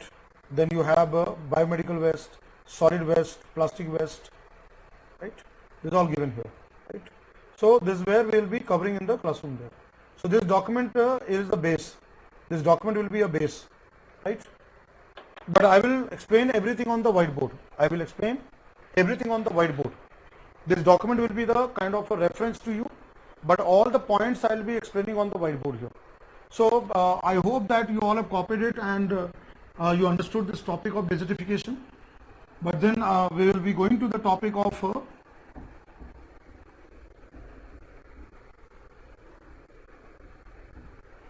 in-water pollution. Let us start with the topic of in-water pollution. Let's go to the introduction part of it, right?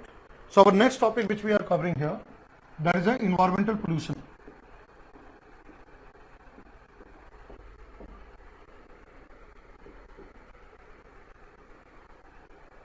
COP 14th and India was the host in September 2019. All this you will cover in your current affairs classes.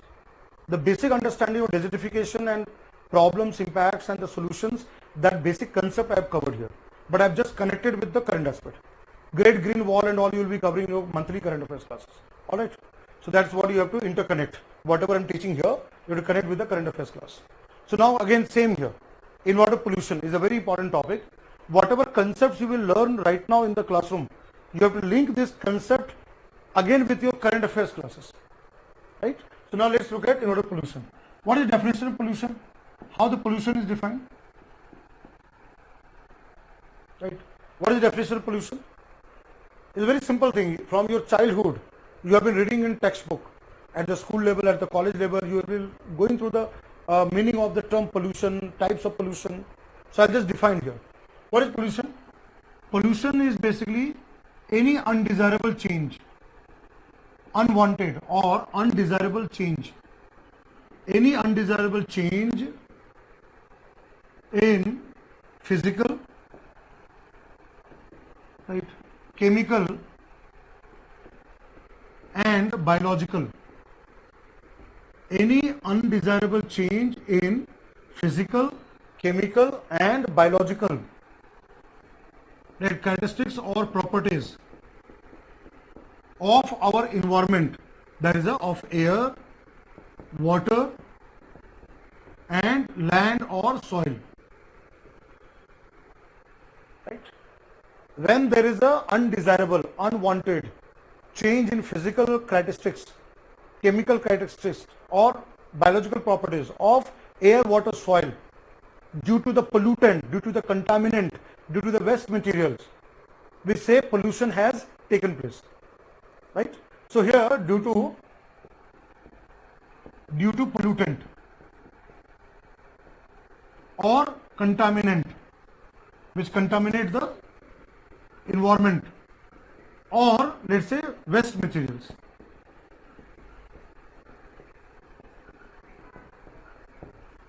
We say pollution has taken place. Now, the pollution, there are different types of pollution, you know that. Right, types of pollution, and today in the modern society, where because of urbanization, industrialization, vehicular pollution, right, the vehicular pollution, right, thermal power plant, mining, there's so many human activities which contribute to in water pollution. So types of pollution, you know that. The first one comes here, air pollution. With air pollution is the linked another pollution, what is called noise pollution.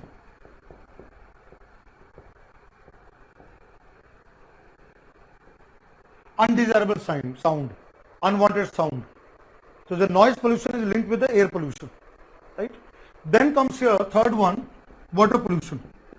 Now water pollution can be fresh water, river, lake, wetlands get polluted. At the same time it can be marine, sea and ocean can also be polluted. So here water pollution. Then soil pollution or land pollution. These are the broad classification of pollution, types of pollutions I am writing here. Then comes here, apart from air, water and the land pollution, right? You will also come across another pollution called radiation pollution, right? Radioactive materials, nuclear waste, right? They cause the pollution of both air, water and land. All will get affected. So there again nuclear pollution here. The fifth one is here, radiation pollution or the nuclear pollution. Like nuclear accident, Chernobyl disaster in 1986, which is present day Ukraine. March 2011, earthquake and tsunami in Japan, Fukushima accident. 4 nuclear power plant, Daiichi nuclear power plant went to meltdown. So these are the nuclear accidents. Again, they cause to the radiation pollution, right? So radiation pollution or here nuclear pollution can affect air, water, land, human beings, right? All types of organisms will be affected. Again, apart from that, depending on the waste materials, solid waste management, municipal solid waste. Today we are using electronic items, computers, TV, AC, refrigerator, laptop, mobile phone, e-waste, electronic waste. In hospitals, biomedical waste, right? Then different type of plastic. Now today plastic has become a big concern. Plastic waste. One is the broad classification of pollution there, right? Now here types of pollutant. If you take here the classification of types of pollutants. Now let's look at here types of pollutants. Now pollutants are again categorized, different types of pollutants which are there in air, water, land. They are categorized, they are classified in a different forms. There are different ways they can be classified. So how we can classify? The first is that first way of classification, that is it can be solid pollutant, or it can be liquid pollutant, or it can be gaseous pollutant. States, which state they are found?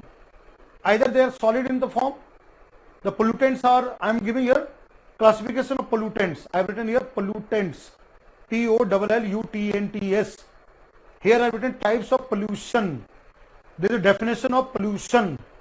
So I am just clearing it very clearly on the whiteboard here. Pollutants, which pollute the environment.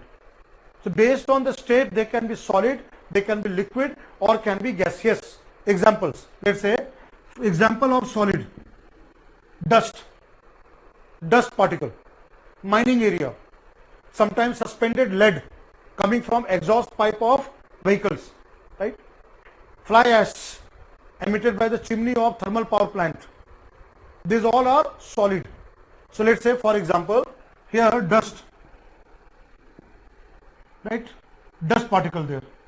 Then I have mentioned here fly ash. These are solidified form. Liquid, you know that, sewage, municipal sewage, domestic sewage, industrial effluent, which contains heavy metals, toxic metals. So here liquid, take example here, sewerage or sewage, industrial effluent. They are liquid in nature. And gases, you know that, gases which can affect the environment, for example, carbon monoxide, carbon dioxide, sulfur dioxide, right, NOx, oxides of nitrogen, all these are gaseous pollutant. Then again, second type of classification, that is based on their part of impacts on the environment, how they impact the environment. There is something called primary pollutant, secondary pollutant. So what comes here? Primary pollutant. Primary pollutant, they directly affect the environment. And secondary pollutant. Secondary pollutant, first the pollutant which goes to the environment react to form some other chemical form, and then they impact the environment. I'll give example. Primary pollutant here, let's say for example, the gases, NOx, sulfur dioxide, direct emission, which affect the environment.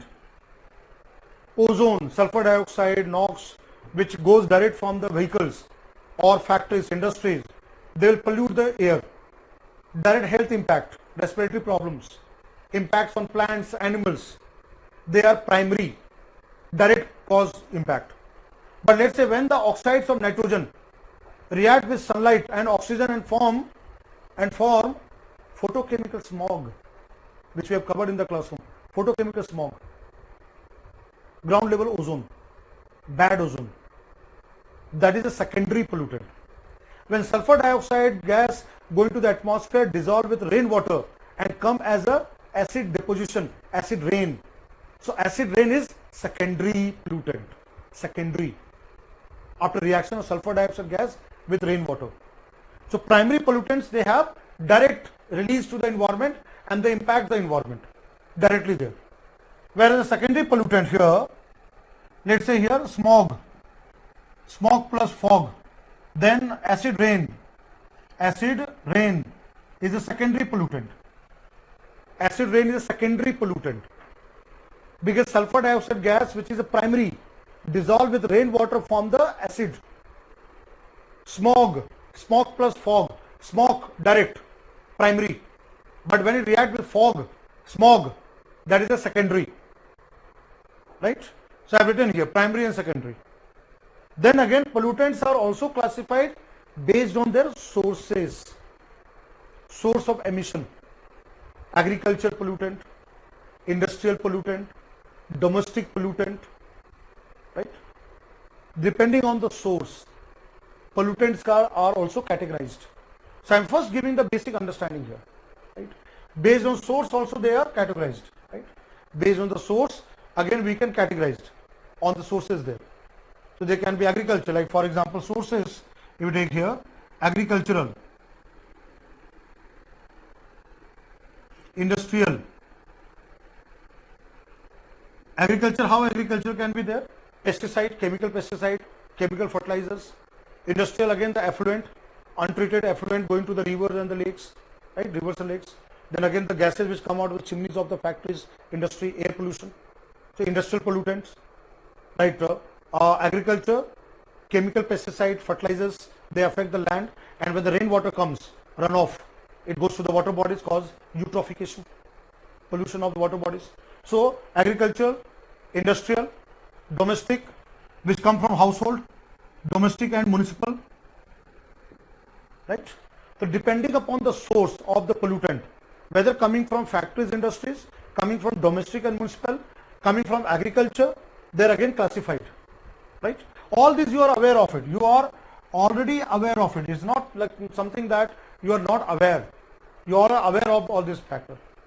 I'm just bringing the basic concept in the classroom there. You all know about it. It's nothing like you are not aware.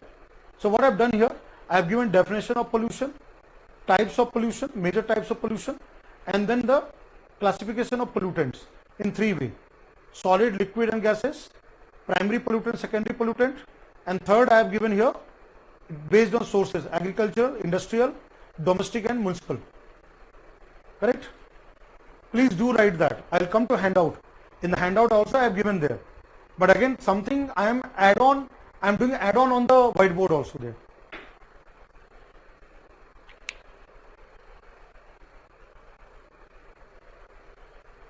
Alright. So I'm doing the add-on also on the whiteboard here, so that you are able to understand here.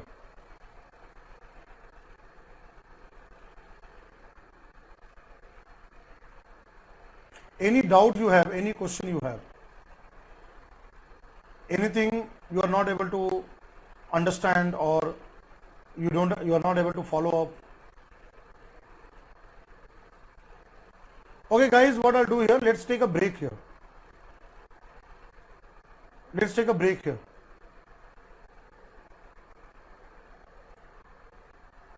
Can we have a small break here?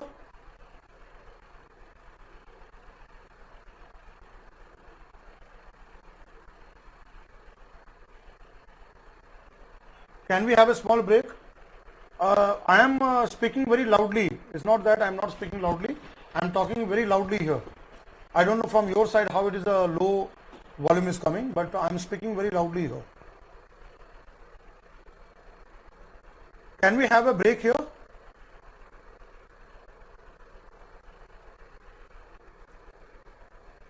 So let's take a break here. Or please copy the whiteboard.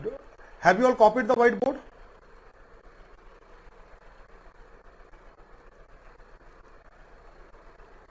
Please copy the whiteboard.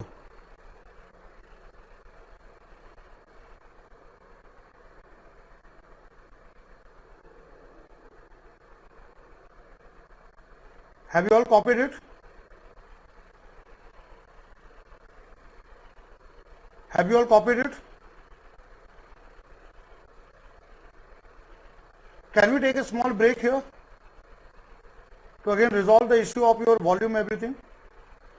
Can we take a small break? Alright, let's have a break here.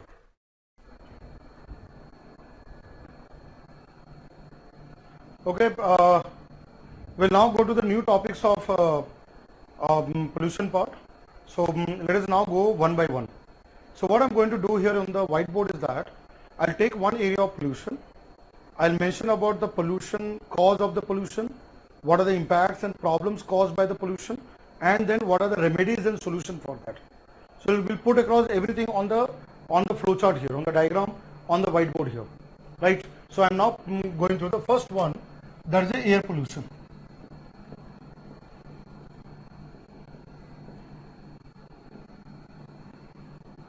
Once I have explained on the whiteboard through the diagram, which you will copy in your class notes, then I'll come back to the handout to give you more information on that. Now, air pollution, the first part is the cause.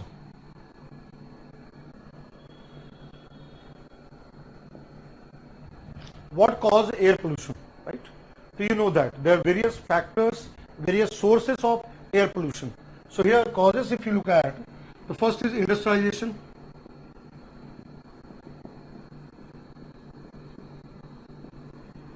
Right? Industries, right? Industries and all. Then vehicular pollution,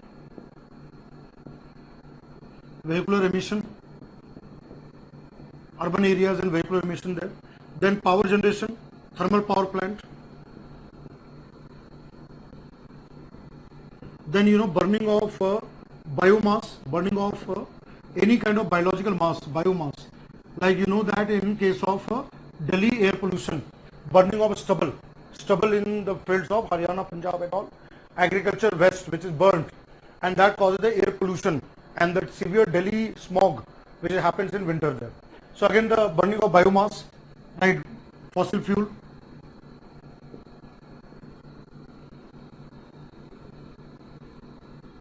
Right, all these are factors. So human based kind of, but also can be natural causes. What are natural cause of air pollution? Volcanic eruption, emission by volcano. It will emit the gases to the atmosphere. It causes the air pollution. But mostly we are learning from the human activities. We focus on the human based activities here, right? Now here cause of the pollutants. Now when you look into the pollutants here, broadly there are two types of pollutants which cause air pollution. Two types of pollutants. The first is called gaseous pollutant.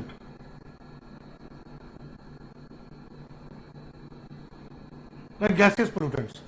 So gaseous pollutant comes here, the gases here, carbon dioxide gas, oxides of nitrogen, sulfur dioxide gas, all these are gaseous pollutants. Now second type of pollutants which cause air pollution is a particulate matter, particles or particulate matter, PM, suspended particulate matter, right?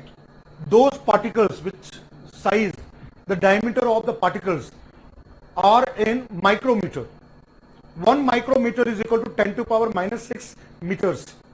So those particles which go to the air, right, because of the mining or vehicular emission, like suspended lead particles, so which has the size, the diameter of the range of micrometers, particulate matter, PM.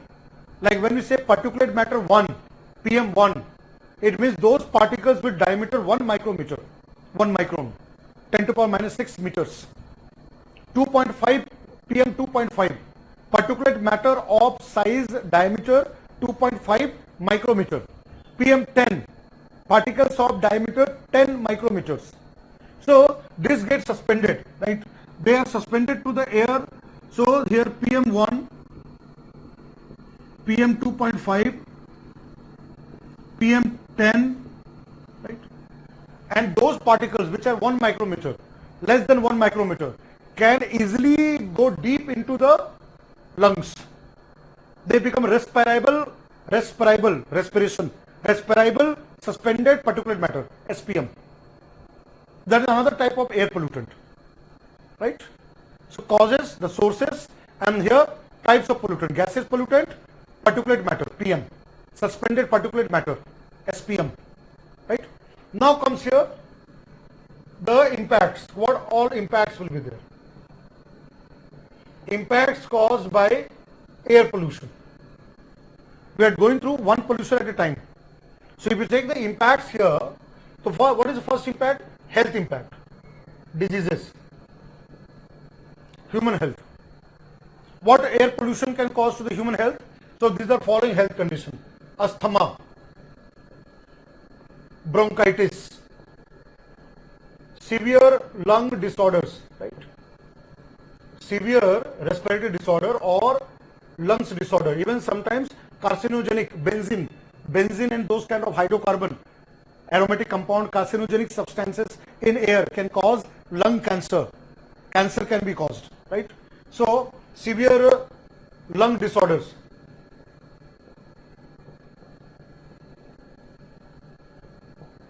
severe lung disorders, cancer, even cancer. Now WHO report says that because of the rising air pollution in poor countries, in developing countries, many people die because of the air pollution. There are a lot of deaths. Even cardiovascular disease, heart problems can also be linked with the air pollutant. Hazardous air pollutant has severe health impact, right? So health impact, cancer and all this can be the part of it. Then again, what is second impact of the air pollution? Air pollution can cause smog.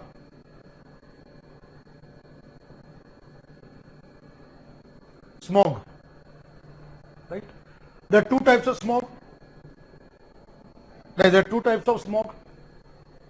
One is the London smog, or present days nowadays in Delhi smog, winter, where the temperature becomes low. In the fog, the smog mixes to form smog. And second is photochemical smog, which happens in daylight and sunlight. Nitrogen oxide causes the ground level ozone and mix to form the suspended particles, PAN, peroxyethyl nitrate. So smog here. So one is here, winter smog. Like good example is London smog and part of Delhi smog, the winter condition which causes the smog. And second type of smog, that is the photochemical smog, which happens because of light. It's catalyzed by light. Photochemical smog, what is called Los Angeles, LA smog. And ozone, ground level ozone is responsible for photochemical smog, right? Another impact, which you know that, acid deposition, acid rain.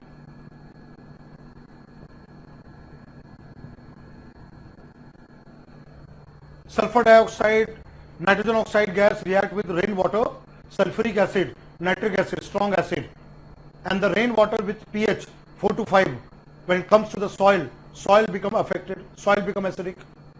Water bodies with fishes and all, they get affected because of the acid deposition.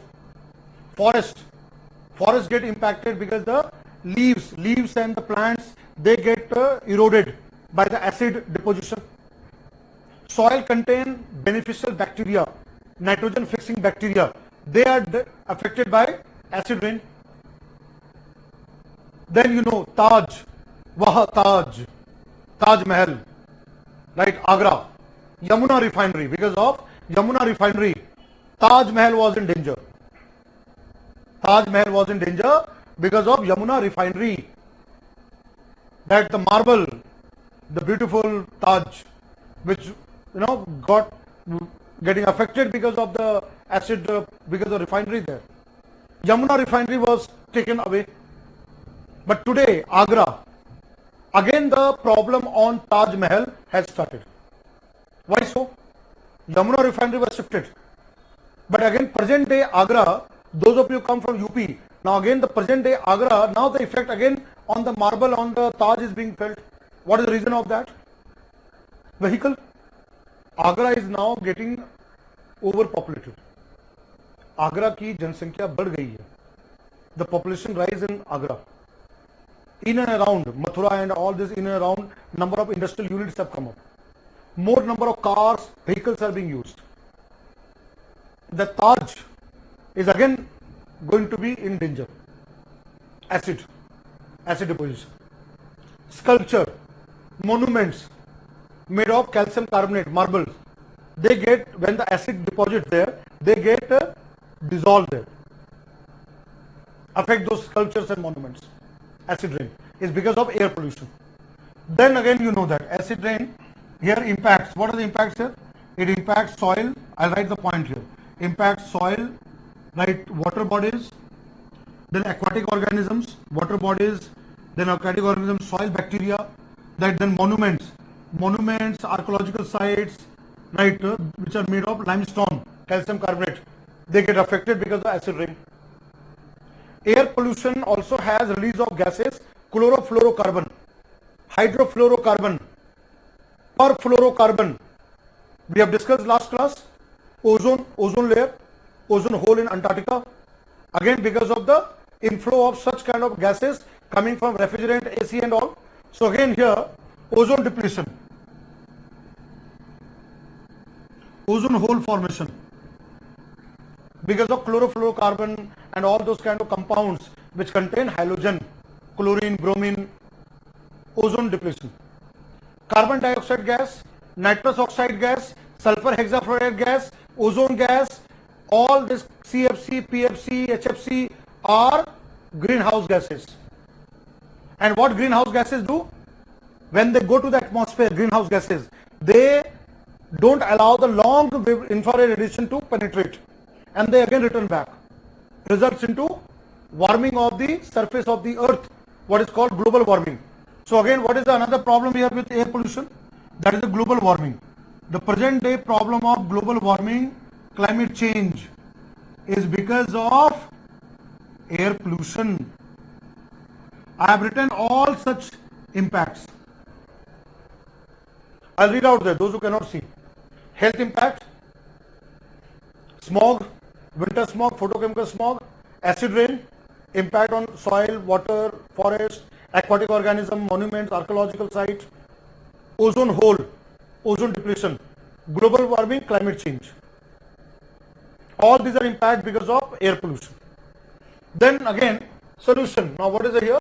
What is the remedy? What are the solutions to take care of this air pollution? What action we can take to prevent?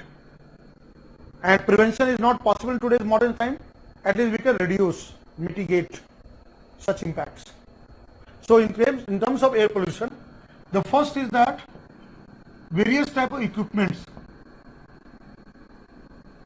right, used in industries, power plants,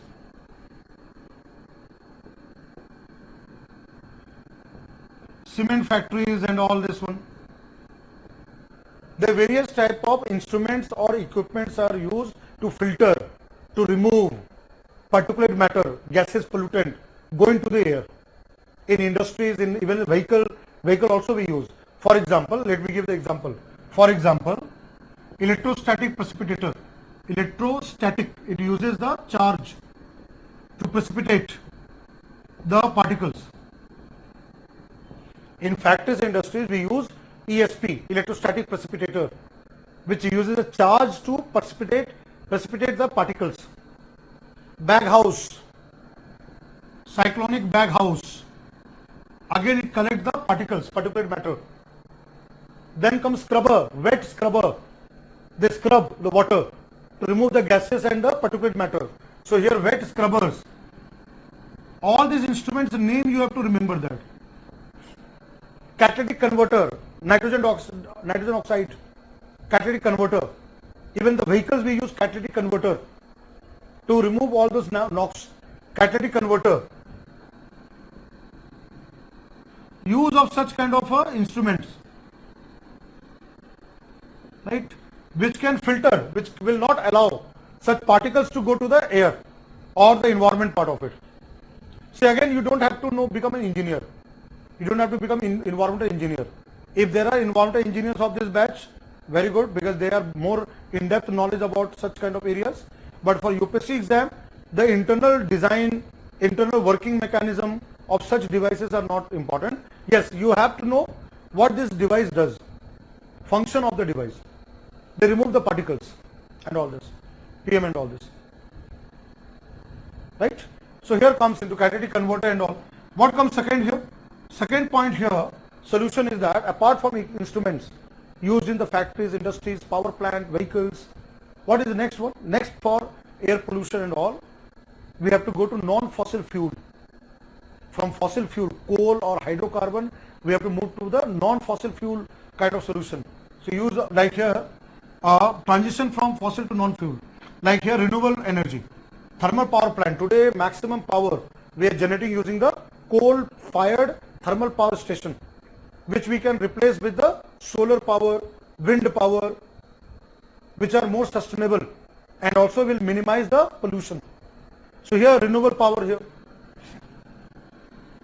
Non-fossil fuel used. non-fossil fuel consumption. Let's say here vehicle. For example, let's say electric vehicle, e-vehicle, e-car. Now Government of India want to promote e-cars, electric cars, battery operated vehicles, BOVs, electric rickshaw, electric cars. We have a program called FAME. You will read in current affairs class. That's what I said. Whatever I am explaining, you have to connect with your current affairs topics. Government programs like FAME, faster adoption, manufacturing of hybrid and electric vehicles. Is a central government Ministry of Transport program there. Charging station and all, electric cars and all, is now being get up there. E-vehicle, then non-fossil where will work? Renewable power generation.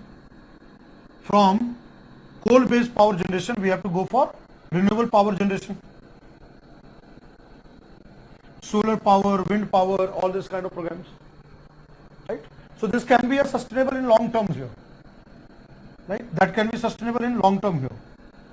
Then you know that standards, vehicular emission standards, norms for factories, industries, power plant, for vehicles, there are government norms and standards. So here, pollution standards or norms which has to be complied by the factories, complied by the thermal power plant, complied by the vehicles, like PUC, pollution under control, PUC certificate for 2-wheelers, 3-wheelers, 4-wheelers, right? So standards and norms, for example here, let me give you a PUC, pollution under control certificate, PUC, right? Then you know that now the cars or vehicles are having a sticker BS, Bharat stage. So now we have moved from BS4 to BS6, Bharat stage 6, BS6. What is BS6? Bharat stage is a norm based on standards based on European norm for vehicular standard, where less pollution caused because of particulate matter or oxides of gases going to the atmosphere, low sulfur content. Sulfur must be 10 ppm, 10 parts per million. That is where the Bharat stage 6. And then fuel, when you're talking sulfur as additive, we are talking about fuel quality. Vehicular upgradation, fuel quality, BS6. Again, there's the standards norms, Central Pollution Control Board, CPCB, and air pollution control, that's the looks into air pollution controls, water pollution control. We have a statutory body, and they are supported by State Pollution Control Board, SPCB. There are many solutions out there. I have written some of the solutions here, right? One can think of many multiple solutions to tackle air pollution, right? So what I'll do, I'll write in a flow chart, the diagram. I'll give you time to copy that, right? And then I'll go to the handout. One by one we'll go on that.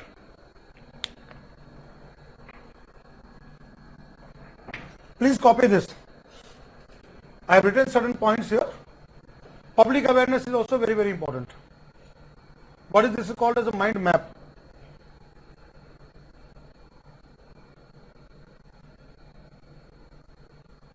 Please copy this.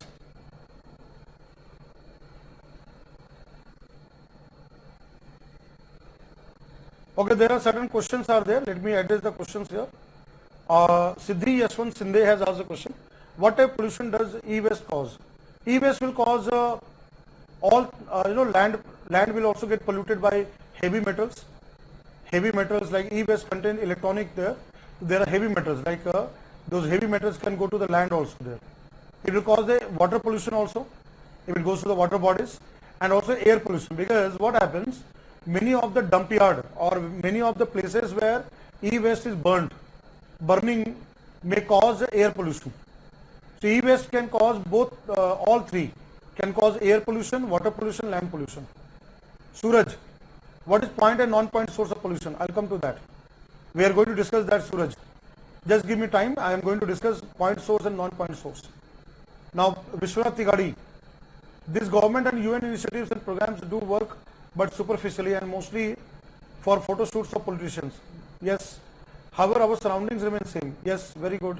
Could you please explain where the gap lies in bringing these changes to places we live in? Very good. Vishwanath Tigadi, very good. All these international programs and government programs, right, photo shoots of politician, but it is not totally correct. though politically government representatives may try to take the leverage by publicizing their names and everything, but again UN program has a positive angle that the government will act on that. Though I agree with your part, I agree what you are saying, I agree with that the implementation is very poor. Implementation is very poor. Why it is poor? One is that the theory and practice, proper funding, you require proper funding of proper financial part of it, scientific research in India, let's say case of India, R&D, research and development, scientific research, technological upgradation, clean technology, we are very backward. Government funding to support such clean technology, again not too much. We don't have enough of scientific manpower to do research and develop such a better alternative and clean technology. Again we are lacking there, right? All these are the problems there. All right guys, there are certain last example of PM is the 2.10 PM10. I have written PM10, particulate matter 10, T10 micrometer. Sumit Rajora is saying that second point of cause I have written industrialization, vehicular emission, power generation, vehicle, VEHICULAR, vehicular emission, power generation, burning of biomass, burning of fossil fuel, etc. Pollutants I have written number 1 gaseous pollutants, example carbon dioxide, NOx, oxides of nitrogen, NOx, SO2, sulfur dioxide gas and all. And second I have written particulate matter like PM 1.0, PM 1, PM 2.5, PM 10. Clear here? Sumit Rajora is clear here? Point source and non-point I will be coming there. I will be coming to point source and non-point source. Vishwanath Tigadi, is it clear to you?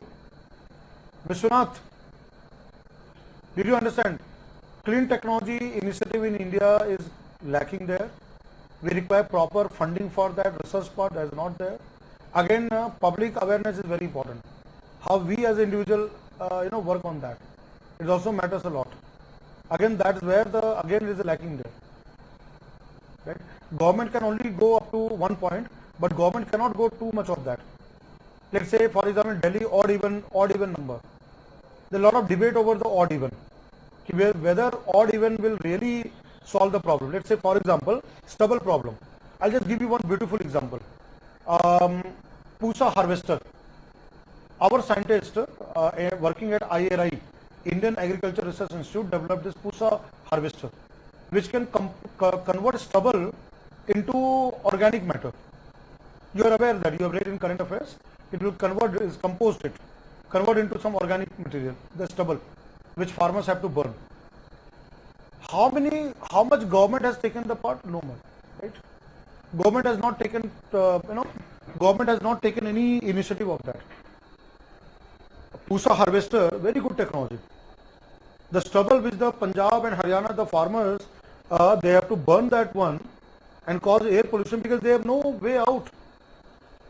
So, government is at fault. I'll tell you very clearly, you are very correct. Vishwanath, you are very correct.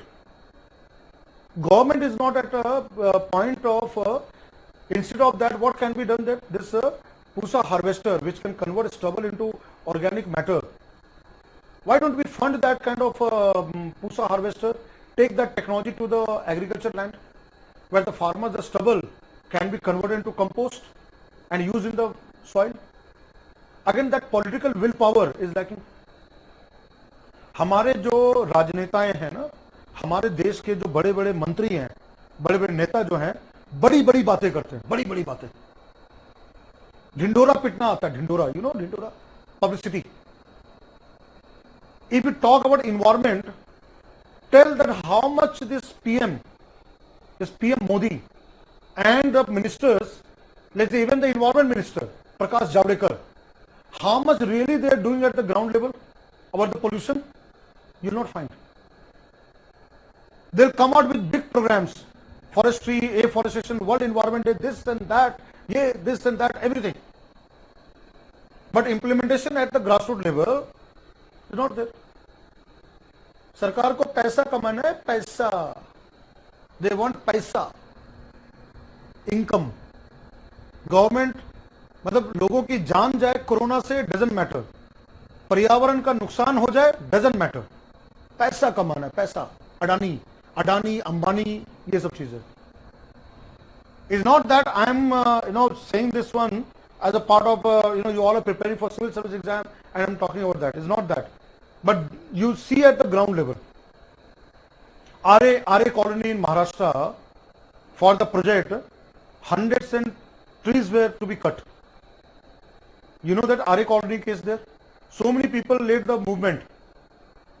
There's so many environmentalists who have been killed in the country. If you raise any voice against the government, you are gone. If you say something in Twitter, something against the government in Facebook or any social media, आप गए काम से।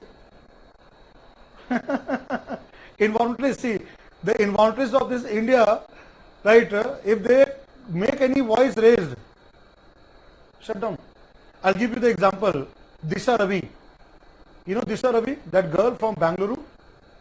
There was a Greta Thunberg, that climate change activist.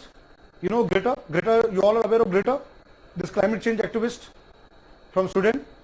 And there was a Twitter toolkit. Disha Ravi was arrested from her home in Bangalore. Right? उनको jail में भर दिया गया. So if you say anything on the climate change, on the environment, right, you are gone. Gir forest, I'll tell you, Gir forest in Gujarat, land mafia, you know, land mafia, to make construction and work and all. And one applicant who made RTI, right to information, to get the information, he was killed, murdered, उनका murder कर दिया गया. So that's the thing there. The implementation part is not part of it. So Vishwanath Tikadi, one part I will agree with you. One part I am with you. But we cannot say that zero. We cannot say zero. If United Nations is taking such initiative with UNFCCC or Vienna Convention or UNCCD, it creates a global kind of agenda for governments to act. But again, it depends on the national government to take action. Now what happens? National government come out with some kind of programs, policies. And those programs, policies, who will implement? State level or district level. Tomorrow, when you will become an IAS officer, all of you in the classroom who will become civil servant one day, your task should be to protect environment. That becomes it has to be, thing. And you can do a lot of change. As a civil servant, as a IAS officer, you can be a change agent. Right? Clear here? So here, that's a part of it now. I know that Aditya Thackeray, the son of this Aditya Thackeray, so Shiv Sharma, they have taken that tree and all this one. Right? New RA colony is being protected there. Yes, you are right that. That's right there, right? So you all are right there, and so Suraj, I will come to your point. All of you have copied this one. All of you copied this one, so I'll go to the next part. भाइयों और बहनों, मित्रों, लिख लिया, copied, right? So that I can clean, right? And I can clean and go to the next topic there, right? Have you all copied it? Okay, great. पढ़ाई करने के लिए बिंदास होना चाहिए, राइट? पूरा खुलकर पढ़ो आप.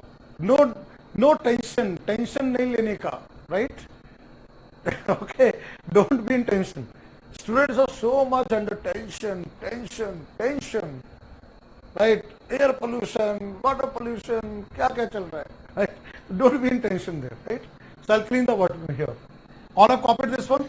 I have given few points. You can also add more points into that, right? You can do that part. So let me now go to the next one. Let me discuss first, then I'll come to handout. At the end, we'll go to the handout here. Now let's look at water pollution, noise pollution.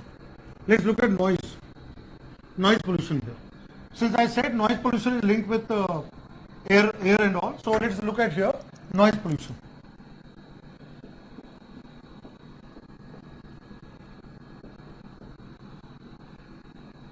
Noise pollution.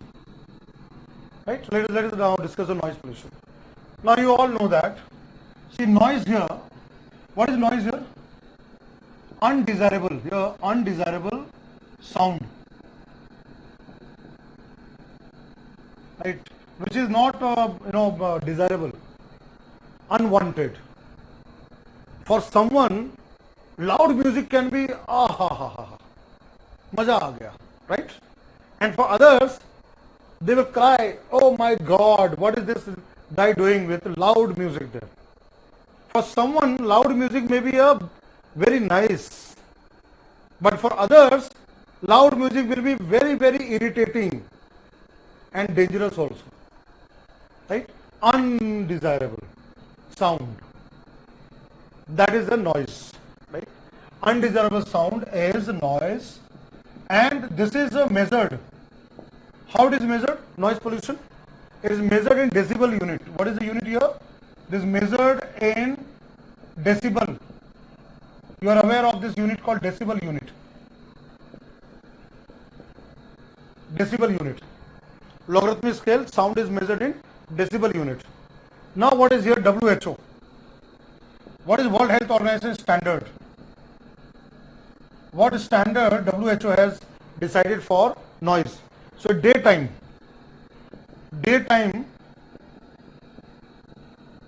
should be 45 decibel. दिन के समय 45 decibel से नीचे होना चाहिए. In daytime it should be less than 45 decibel, WHO standard. And in the night time 35 decibel. And in the night time the level of the sound should be 35 decibel. Any sound above 60 decibel is hazardous, dangerous. So any sound with more than 60 decibel is harmful.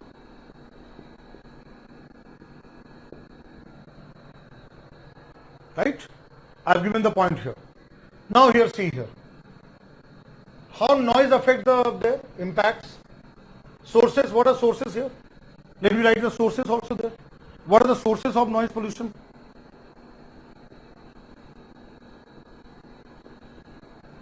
What are sources here? Busy marketplace.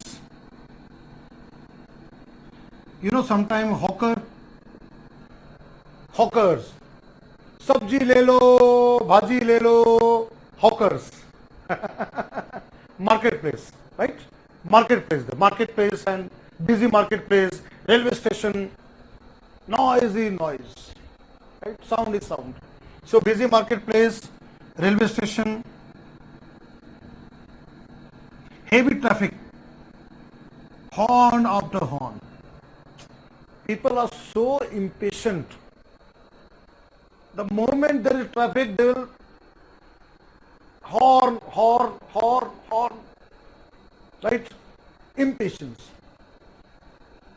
That is the situation in urban areas. People are impatient. In your batch also there are many students who are impatient. आपके batch में बहुत लोग हैं ना impatient, अंदर खलबली, right? Same with the traffic light, heavy traffic light, car after car, horn after horn, noise pollution. It causes noise pollution. So heavy traffic. Then you know that loudspeakers.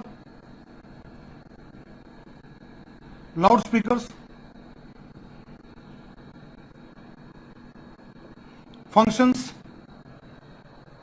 Loudspeakers. I have written here loudspeakers. Right?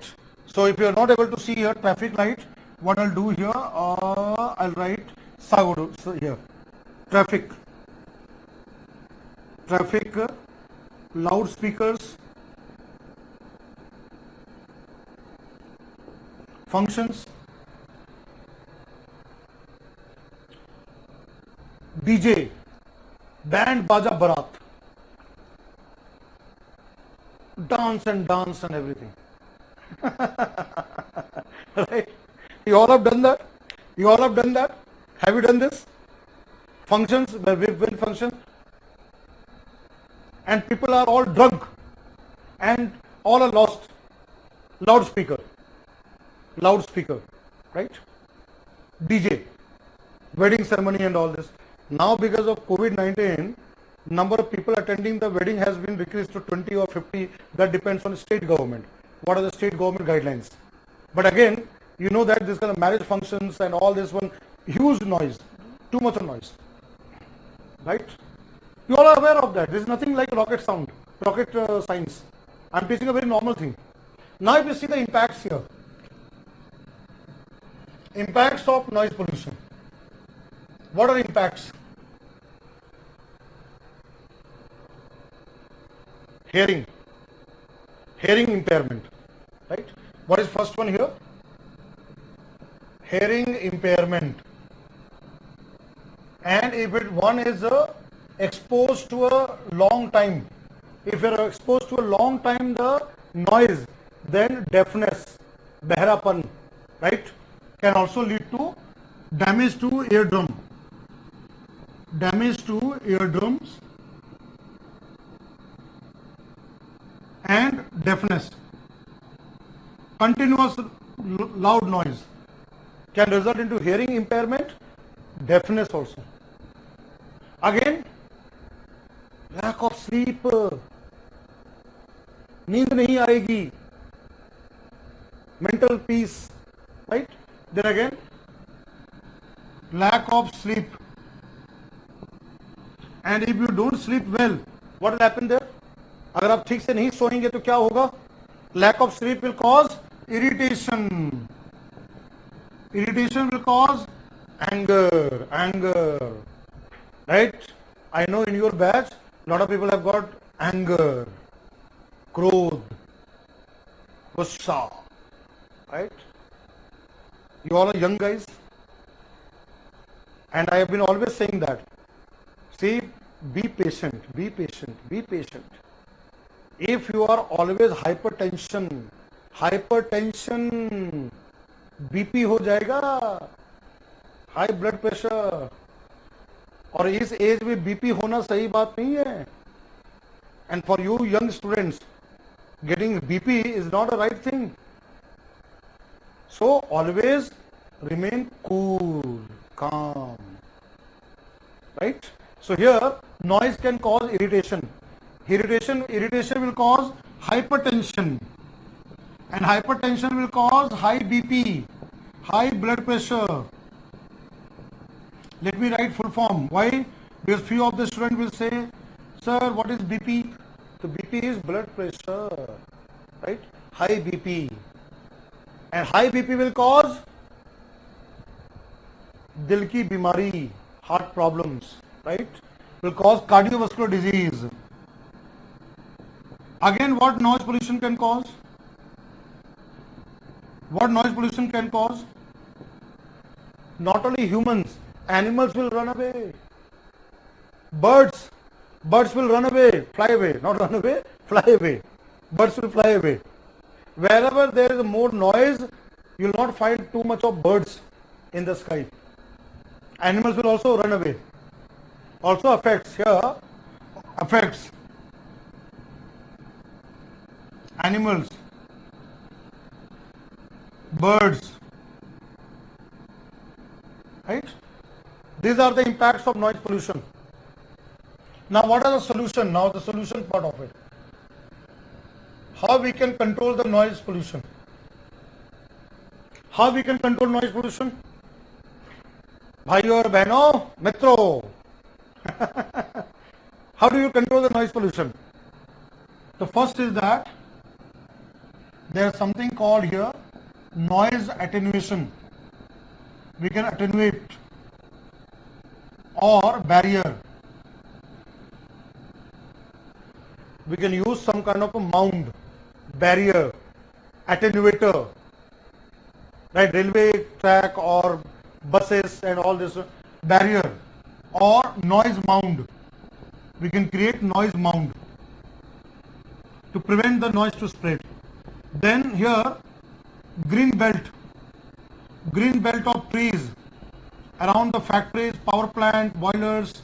Again, green belt of trees can protect again from the noise pollution. Then retrofitting of vehicles, the vehicles which become old and causes the problem. So retrofitting of vehicles, old vehicles.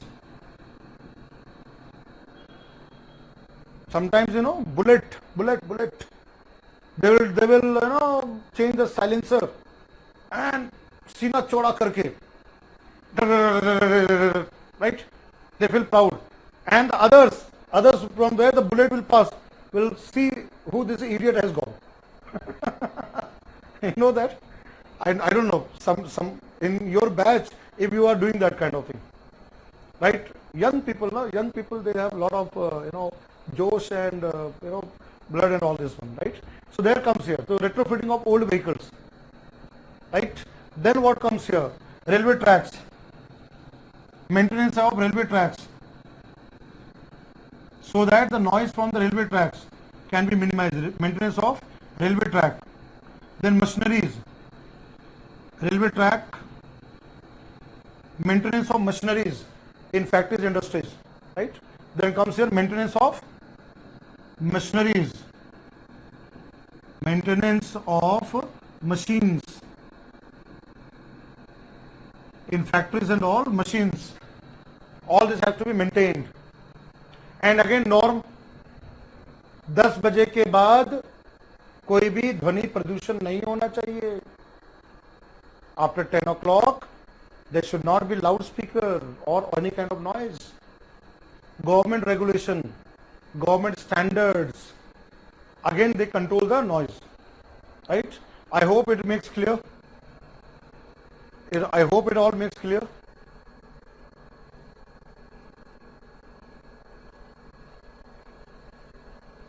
Okay, great. I hope you all are enjoying this class. Good. Maja aa raha hai? Please write all this. Please write the flow chart. This flow chart is very, very important. In the exam hall, you will not read a Vision IS study material. 350 pages, my goodness. You will not have time to read the Vision IS study material. So, or any book or whatever may. Your class notes will be helpful. Your class notes will help you quick revision. What is something called quick revision? This flow chart is very important. This flow chart which I have drawn is very, very important. Please copy this. Done? Good, very good. Good. Hamid Khan, Saurabh, Chetram, Sumit, Robin, Anchal. Done, done. Saurabh has done. Tick, tick, tick, tick, tick, tick, tick, tick, tick, tick. Right? Good. I hope you are able to understand. If you are able to understand with the class, no problem. Only current affairs. That's it. Right? So that is what come into that one, right? So I'm now going to clean the whiteboard. And the material which I have given handout, right? Very compact material I have given. This will help you revise before the exam. Today's handout is a very important handout I have given there. Alright guys, so now let's come to this one. We will now go to the next part, which is called here. Let us now discuss here another pollution called water pollution. We will now discuss the water pollution. Same way I am making a flow chart. Please copy this, right? So now let's come to the water pollution.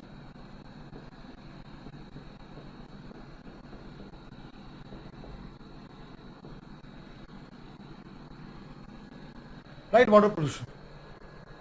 Let's go to the water pollution there. Right, water pollution is very, very important. Jal hi jeevan hai. Water is elixir of life. Right? So water pollution here, so same way, we write that. See, I am a very jovial person. But you know what happens when I come to the new batch, no? Initially all you 500 of you, so much of noise comes into this response portal. I have in front of me response portal, right? So when I see your responses and all, I say that what is going on? But I'll tell you that slowly what happened as the class progressed, now all unwanted students, they all go, right? And you kind of quality people stay. You are the cream of the class. आप लोग इस class के मलाई हो, ठीक है? You are the cream of the class. And when there are cream of the class, I go full-fledged to teach in the batch, right?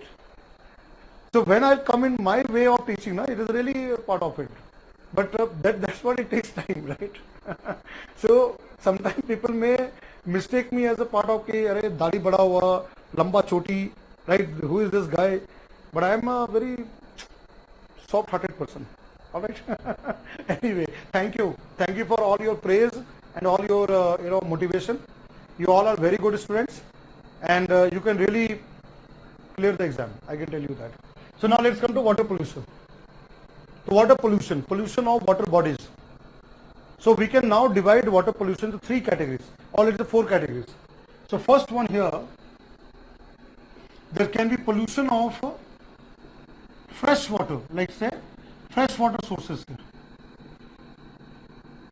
Fresh water bodies such as lakes, rivers, streams, etc. Right? Then there can be another pollution of seas and marine areas. Pollution of sea and ocean,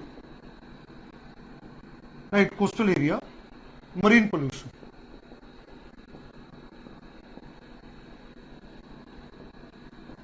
Marine pollution, oil spill, right? Spillage of oil by tanker. Vast sea and ocean get affected by oil spill, and the hydrocarbon can affect the entire marine ecosystem there. Plastic, Great Pacific garbage, plastic pollution. So here marine pollution there. Then comes here what? There's another one, groundwater pollution. Groundwater.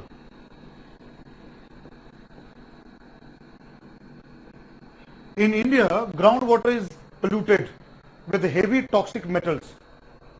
Let us take certain example. Groundwater pollution, let's say such as nitrate, urea. We are using urea, nitrate, fluoride, which can cause fluorosis, right?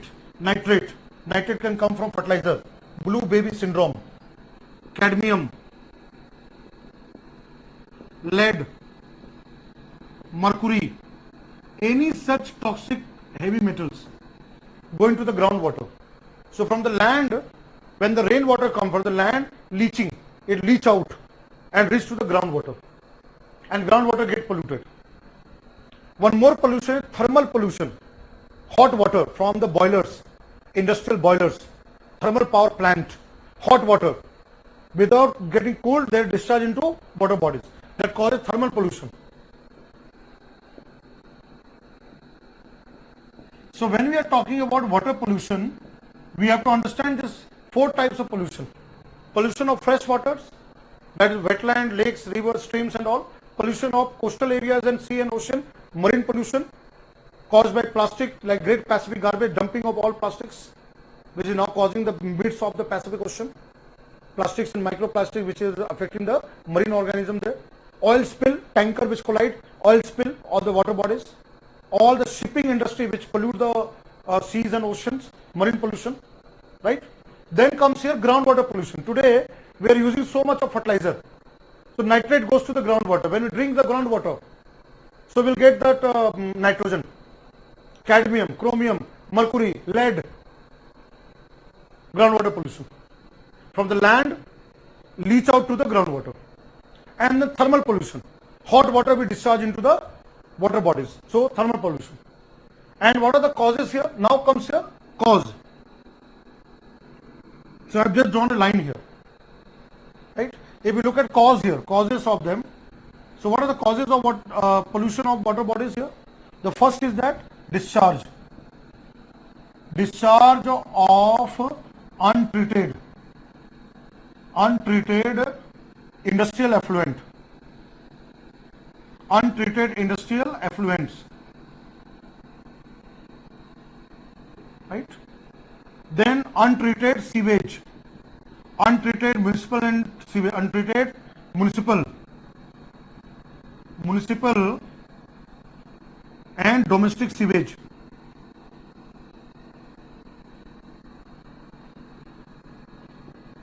Right? Discharge of hot water, which cause thermal pollution. Hot water to the water body causes the thermal pollution.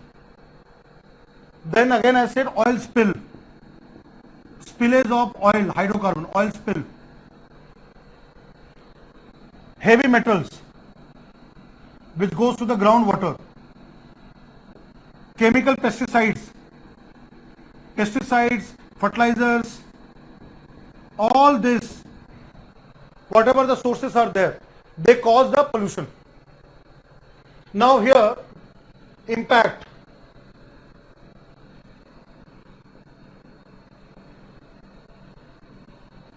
What are the impacts of the pollution? So first I'll take the health impact. First thing is the health impact. Human health and animals' health. Cholera, diarrhea, all such kind of waterborne diseases. So here, health impact here, waterborne diseases.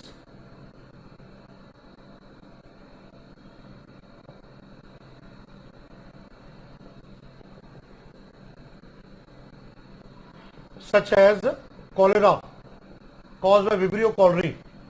You know that the Vibrio cholerae causes cholera, diarrhea, right? All these are linked with contaminated water. Even animals also can get affected. Drinking such kind of water can affect them. Then again, you know that fluoride groundwater causes fluorosis. Rajasthan is affected by fluorosis. पता ही नहीं चलता है कि लोगों की मौत कैसे हो गई. एक तो कोरोना है, अलग बात है. Fluoride coming from rocks and the minerals under the water there, under the and this under the earth, and this fluoride, this affect the bone, haddi, bones and teeth, they get affected. The bones become weak, the teeth become enamel and all get weak, and the person slowly dies. Fluorosis. Rajasthan, Odisha, Andhra Pradesh, they are suffering with the fluorosis problem. That in the groundwater it comes there. Nitrate, nitrogen. Nitrogen causes a disease called as a blue baby syndrome. Blue baby syndrome. What is blue baby syndrome? The hemoglobin reacts with nitrogen, form meth hemoglobin, meth, meth hemoglobin. Young infant which drink the water with nitrogen, the hemoglobin react with nitrogen, meth hemoglobin bluish color, it becomes bluish color, blue baby syndrome. Then again, I'll give you another one, cadmium. Cadmium cause a disease called itai. Itai is again a Japanese name, itai disease. The person, kidney, liver, all get damaged. Like a skeleton, they become like this and they die. Itai. Right? Mercury, you know that. Minamata. Mercury poisoning, that is a Minamata.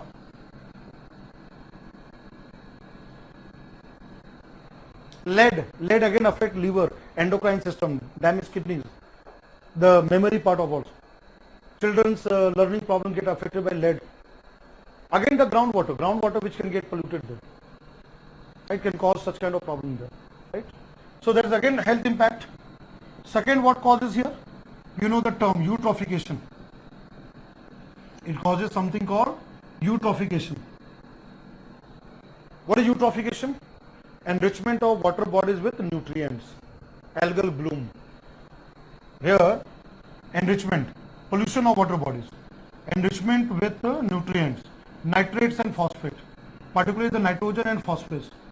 Nutrients, right, cause luxuriant growth of algae, algal bloom. And what will happen because of algal bloom?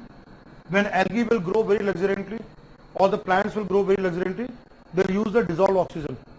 And after death of algae, aerobic bacteria will break down algal biomass. And again the dissolved oxygen will use.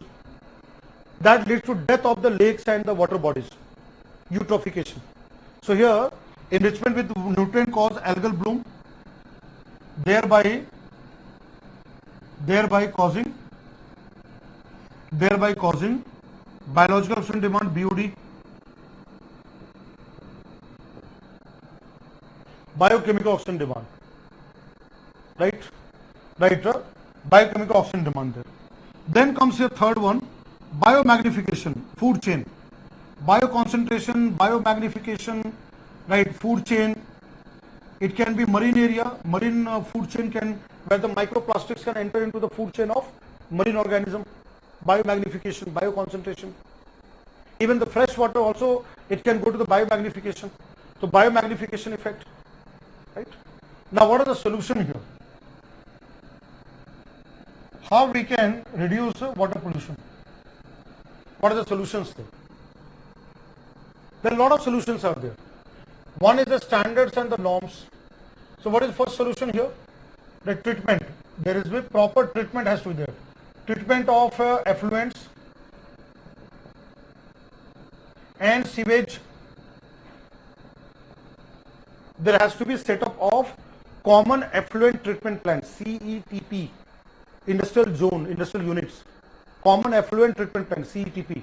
For municipal sewage, common sewage plant, sewage treatment plant by CPCB, Central Pollution Control Board or State Pollution Control Board. So treatment plants, right? By ETP, effluent treatment plant and sewage treatment plant. ETP, effluent treatment plant. STP, sewage, SEWAGE, sewage treatment plant. This is the first part. Second, monitoring and of pollution by continuously measuring the sample. CPCB or SPCB, they take the sample of well, river, lake, water bodies, and they do the calculation of BOD and all in the lab. Proper monitoring of the water bodies for the pollution. So monitoring of pollution in water bodies, taking the sample and their studies. Third,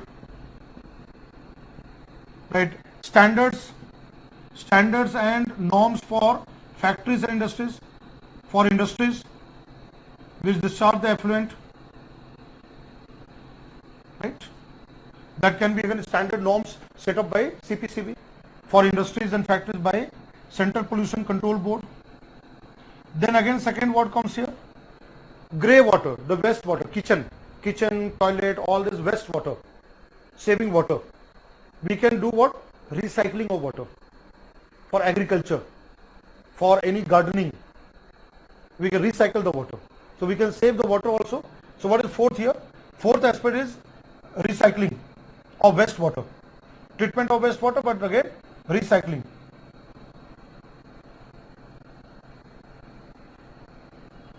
Recycling of wastewater. We can use such kind of treatment, or we can use such technology which can recycle the wastewater. We can use in agriculture, we can use in gardening, right? Recycling of wastewater. Let me read out here. Treatment of effluents and sewage by ETP and STP. Monitoring of pollution in water bodies. Third, standards or norm for industries and all by CPCB, Central Pollution Control Board. Then recycling of wastewater. I have given handout also there. But again, I am giving some points which you have to remember from the water pollution. Oh wow, Abhishek Singh has also got the same look. So please share your photograph. I would like to see you, Abhishek Singh. Abhishek Singh, I would love to see your photograph. Please copy the whiteboard. I have written the points on the water pollution there. Please do copy that.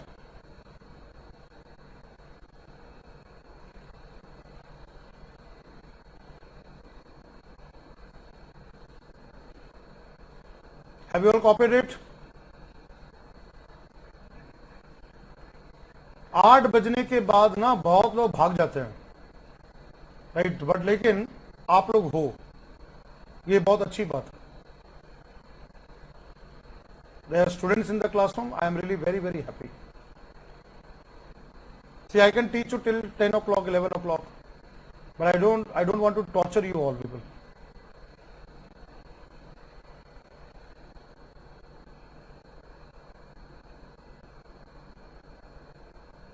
Please copy the whiteboard.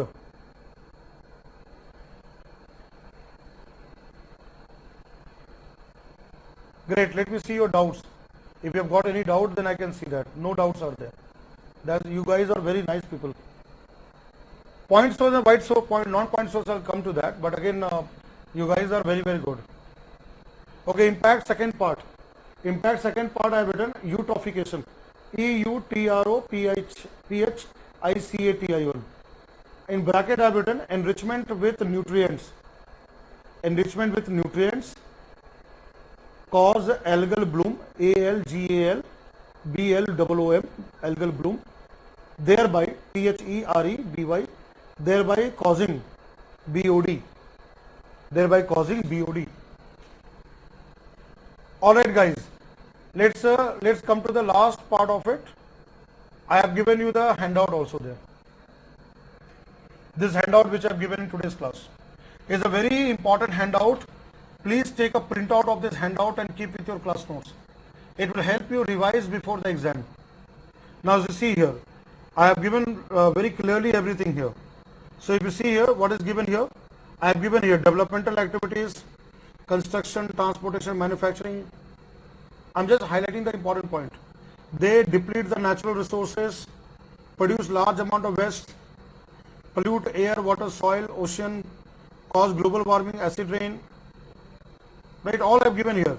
Untreated, improperly treated water is a major cause of pollution of rivers, in-water degradation, ill health, loss of productivity. Then I have given air pollution, noise pollution, water pollution, right, soil pollution, radiation pollution. Then now air pollution, what I explained in the classroom is there, air pollution. So what I have given here, result of industrial certain domestic activity. Increasing use of fossil fuel in power plants, industries, transportation, mining, construction of buildings, stone quarrying, all lead to air pollution. And again, air pollution may be defined presence of any solid, liquid, gaseous substance, including noise and radioactive radiation in the atmosphere in such concentration that may directly, indirectly injurious to humans or other living organism, plants, property, interface with normal water process. This is the definition of air pollution. And I have said here the two types of pollutant: suspended particulate matter, gaseous pollutant. Then particulate matter, now see here, particulate matter PM, right, suspended in the air or dust, and soot. What is soot? It's called unburnt carbon. Unburnt carbon is called soot particle. Kalik, it's called kalik. It is also sometimes called black carbon. It is also called black carbon. Unburnt carbon. Dust and soot there, released from industrial chimneys. Their size, see here, the size range, I zoom out here. Their size range from 0.001 to 500 micrometer in diameter. And what is here? Particles less than 10 micrometers, see here. Particles less than 10 micrometer float. And they move freely with the air, right? Air current. Particle with size less than 10 micrometer float and move freely in the air. Particle which is heavier, particle more than 10 micrometer settle down. Less than 10 micrometer float. Particle less than 10 micrometer float in air. But particles heavier than 10 micrometer, particle less than 10 micrometer will float. Particles more than 10 micrometer will settle down. And what are major source of SPM, suspended particulate matters? They are vehicles, power plant, construction, oil refinery, railway yard, marketplace, industries. Then I have given here fly ash, very important. Fly ash. Where fly ash is ejected? Fly ash is ejected from thermal power plant. Where? Mostly by thermal power plants. Burning of coal. Where there is burning of coal, that's where the fly ash comes, and that is the byproduct of coal burning operations. And this fly ash pollute air and also land and water, and may cause heavy metal pollution. It causes heavy metal pollution in water bodies. So fly ash can affect air, water, and also land. We can cause all three pollution. Heavy metal pollution to the water bodies. So fly ash affect the vegetation as a result of its direct deposit on the leaf surface, indirectly through deposition on the ground, on the soil. Again, the plants will get affected. Now what we are doing, fly ash is now being used for making bricks. Brick making. We can use fly ash for making bricks. Then again, landfill materials. Road. You can also use fly ash for road making. Also cement. We can use fly ash for manufacturing of cement. Cement can also be manufactured. We can use road making. Road can have more water retaining capacity. We can make bricks and construction material that can be made through the fly ash.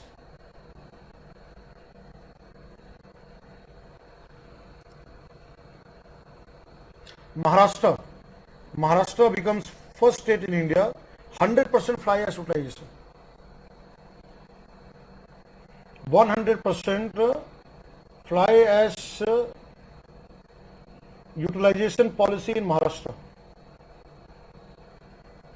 Maharashtra becomes the first state in India with 100% fly ash utilization policy. That means wherever the thermal power plants are there, all the nearby there will be a brick kiln, brick making. There will be making of brick, right? Near the thermal power plant there will be a cement factory or construction site which can make the use of the fly ash, or maybe this fly ash will be converted to bricks, and Maharashtra state become the first state in India to have this policy of 100% fly ash utilization. Right? I have given there, read that one. Then lead and other metals, tetraethyl lead, TEL, tetraethyl lead, anti-knocking agent, is used as an anti-knocking agent for smooth burning in petrol. Petrol, for that, smooth burning of petrol, easy burning of petrol, lead is added to the petrol, anti-knocking agent. Tetraethyl lead, smooth burning, easy running for vehicles. So there is a release of suspended lead. When such kind of leaded petrol is used, then suspended lead that goes to air. Right? That goes to air there. So this lead goes to the air, suspended lead, because of leaded petrol. And the lead is very dangerous. So lead from the exhaust pipe goes to the mixed with the air. If lead is inhaled, it produces injurious effects on the health. Kidney and liver get affected. Development of red blood cells get affected. Lead mixed with water. If lead is mixed with water and food, lead mixed with water and food can create cumulative poisoning. It can affect the long-term effect on children, lowers the intelligence. Other metals like oxides of iron, aluminum, manganese, magnesium, zinc and all affect due to deposition of on the dust on the plant and all, mining operation, metallurgy operation. They create physiological, biochemical and development disorder in plants and also reproductive failures in plants, other living organisms. Gaseous pollutant. Power plant, industries and all, this gaseous pollutant. Burning of petrol, diesel as a fuel. Carbon dioxide, oxide of nitrogen, sulfur dioxide, particulate matter, smoke and all this. Then I have given noise pollution. I will not mark it, you can go through that. Noise pollution I have already given there. Sound without value. Any noise is unwanted by the recipient. And again I have said here, heavy movement of transport vehicle, airport, railway station, right, BP, loss of sleep and all, right. And again WHO standard. I have already this optimal level 45 decibel by daytime and 35 decibel by night time. Above 60 decibel harmful, above 80 decibel hazardous. Effect of noise pollution, I have already discussed that. Aggression, mental depression, annoyance, all these are there. I have already given you on the whiteboard. Prevention part, I have already given there. What is the prevention part? Road traffic noise has to be reduced by better designing of maintenance of vehicle. The noise abatement measures like creating noise bound, noise attenuation walls and all. Smooth surfacing of road, retrofitting of locomotives, electric vehicles and all. Air traffic noise can be there through regulation. Landing and takeoff of the airport, silent zone. We can create silent zone near hospital, schools. Industrial noises can be reduced by soundproofing of vehicles, equipment, soundproofing of equipments, generators, machines, loading noise there. Power tools, very loud noise, loudspeaker should not be permitted at night. Use of horn, alarm, refrigeration should be restricted. Use of firecrackers. Now you know the Supreme Court has banned firecrackers. Firecrackers cause air pollution also and noise pollution. Then green belt of trees. This all I have discussed in the classroom there. Water pollution. Right, water pollution. I am just taking a small bit of time. So again here see, undesirable substance in the water pollution, right? Variety of human activities, industrial, agriculture, domestic, agriculture runoff with fertilizers, pesticide, industrial effluent, toxic substance, sewage, animal human waste, pollution of water by soil erosion, minerals leached out from mining areas, organic matter, right? Sea and ocean get affected by. So here now concept of point source and non-point source. Suraj. Now Suraj time here comes. What is point source? What is point source? See, point source here, when you say point source, now Suraj has asked me the question and I said that I will give you the point source. What is point source? Point source is here where you can mention the, right, specify the source.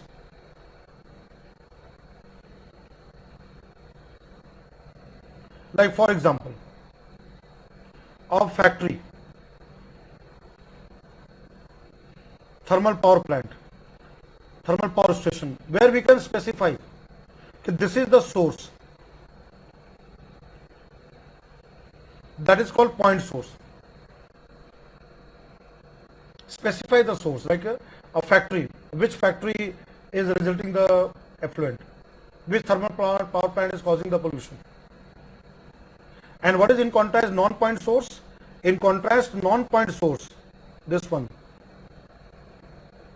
we cannot specify that. Include discharge of pollutant from large area. Here the discharge of pollutants come from large area from many sources, right? Diffuse sources from a larger area, such as runoff from agricultural land, fields, grazing lands, right? So construction site. What is non-point source? That is non-specific. They are non-specific sources.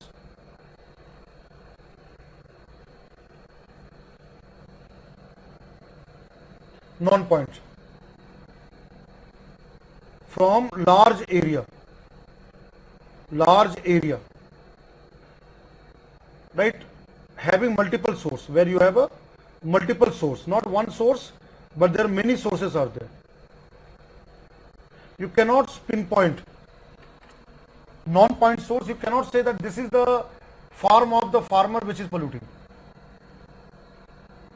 right? So non-specific sources coming from large area, dispersed sources coming from multiple sources. So for example, let's say here agriculture runoff, it comes from many of the farmland Many of the fields,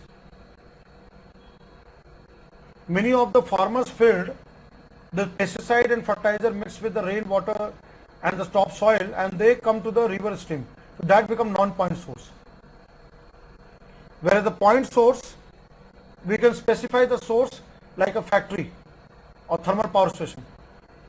We can pinpoint. Clear, Suraj? Suraj, I think it is clear to you. Point source and non-point source. Now, sources of water pollution, you know that. Untreated discharge, effluent and all, which I said that. Then groundwater pollution, I have mentioned that. Drinking domestic water, agriculture waste, all this kind of groundwater. Eutrophication. I have given here eutrophication. Eutrophication. So what is eutrophication? Enrichment of water bodies with nutrient cause the growth of algae coming from different sources. So there is growth of algae, duckweed, water hyacinth, phytoplanktons and other aquatic plants. And the biological demand of oxygen, BOD, increases with increase in aquatic organism. As more plants grow and die, the dead and decayed organic matter are broken down by protozoan and bacteria. And they, for breaking down, they use the dissolved oxygen. When all these plants die, organic matter is decomposed by aerobic bacteria protozoans, they use the dissolved oxygen. That is what called DO, decrease in dissolved oxygen, right? So that is called BOD, and that cause death of other aquatic animals, organism, right? Decrease in DO result in sudden death of large population of fish and other aquatic organisms including plants. Bad smell, it causes bad smell, offensive smell, and water become unfit for drinking purpose of human use. And the sudden explosive growth of phytoplankton algae cause green color to the water, known as water bloom or algal bloom. And these algae phytoplankton release toxic toxins, which further cause death of fishes, toxic chemicals. And this phenomena, enrichment water body, is called eutrophication. Human activities are mainly responsible for this eutrophication. Please read that. I have given handout. Then control of pollution, water pollution. Like here, water requirements should be minimized by using proper techniques. Water should be reused with or without treatment. Third, recycling of water after treatment should be practiced to a maximum level, maximum extent possible. Agriculture, land, gardening and all. And the quantity of wastewater should be discharged, should be minimized. All what I have discussed, right, on the whiteboard, you have the points here, right? All what I have discussed on the whiteboard, I have given in the handout also. I know that I have taken extra time because there are two reasons of that. Why I have taken extra time? There are two reasons of that. First is that initially there was some problem regarding the mic, noise and voice was not clear. It was breaking, it was not audible. So there we lost some time, right? Then I had given you break for 10 to 15 minutes. Again we lost the time. So that makeup I am doing up to going 8:30, right? So is it clear, everyone? Whatever the points I have given the whiteboard and whatever is given handout, I have marked also, so that you are total, satisfied. The sir has also discussed handout, because I know that many students are there. Sir ने handout नहीं करवाया. Sir केवल whiteboard में पढ़ाए. Some of the students will say that sir has given the handout, sir has not discussed the handout. So I said, let's do that. Whiteboard, handout. Alright? So total satisfaction. Paisa vasool, right? You have paid to Vision IS, right? Paisa vasool there. That's what I have done that. I know that I have exceeded time, but anyway, we'll stop the class here. Alright? I'll now give you assignment question. Your assignment question. Let me now come to the assignment question here. I know that many of the students are bhagodas. They've already run out of the class. Don't worry, but you are there is a good sign. So your assignment question, today's assignment question is a very simple question. Question is that discuss eutrophication,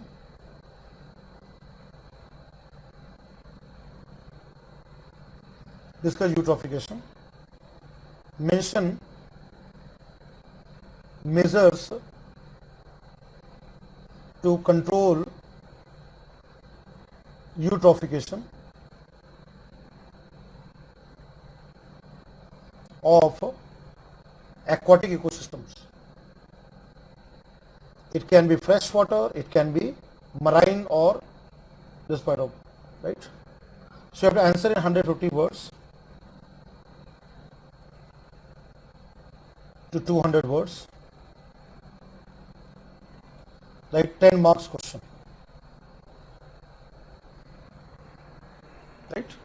So discuss eutrophication, mention measures to control eutrophication of aquatic ecosystem, both freshwater and marine, sea and ocean also you can do that, and you have to write in 150 to 200 words, 10 marks question, right? So I hope that this is clear with everyone.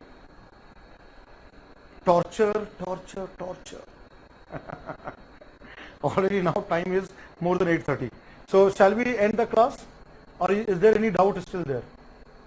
Batch coordinator, is there doubt? If there is no doubt, we can stop there. Please, open that response one. Please open the response one. I want to just see the response of the students. Right? If there is no doubt, we can stop the class.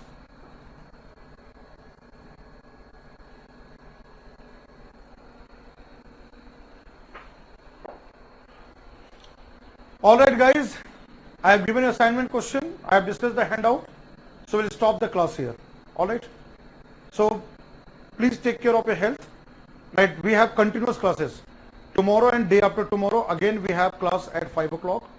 Tomorrow we'll discuss land pollution, right, desertification I have already covered, radioactive pollution, e-waste, biomedical waste, hazardous waste, right, pollution laws and all, and EIA. Right, we'll cover that one. And day after tomorrow we'll discuss climate change, global warming, climate change. So we are having another 2 classes this week, right? So I hope you all are enjoying the class. So we'll stop the class here. So thank you everyone. Take care of yourself. We'll meet in tomorrow's class. Thank you. Take care. Bye. Good night.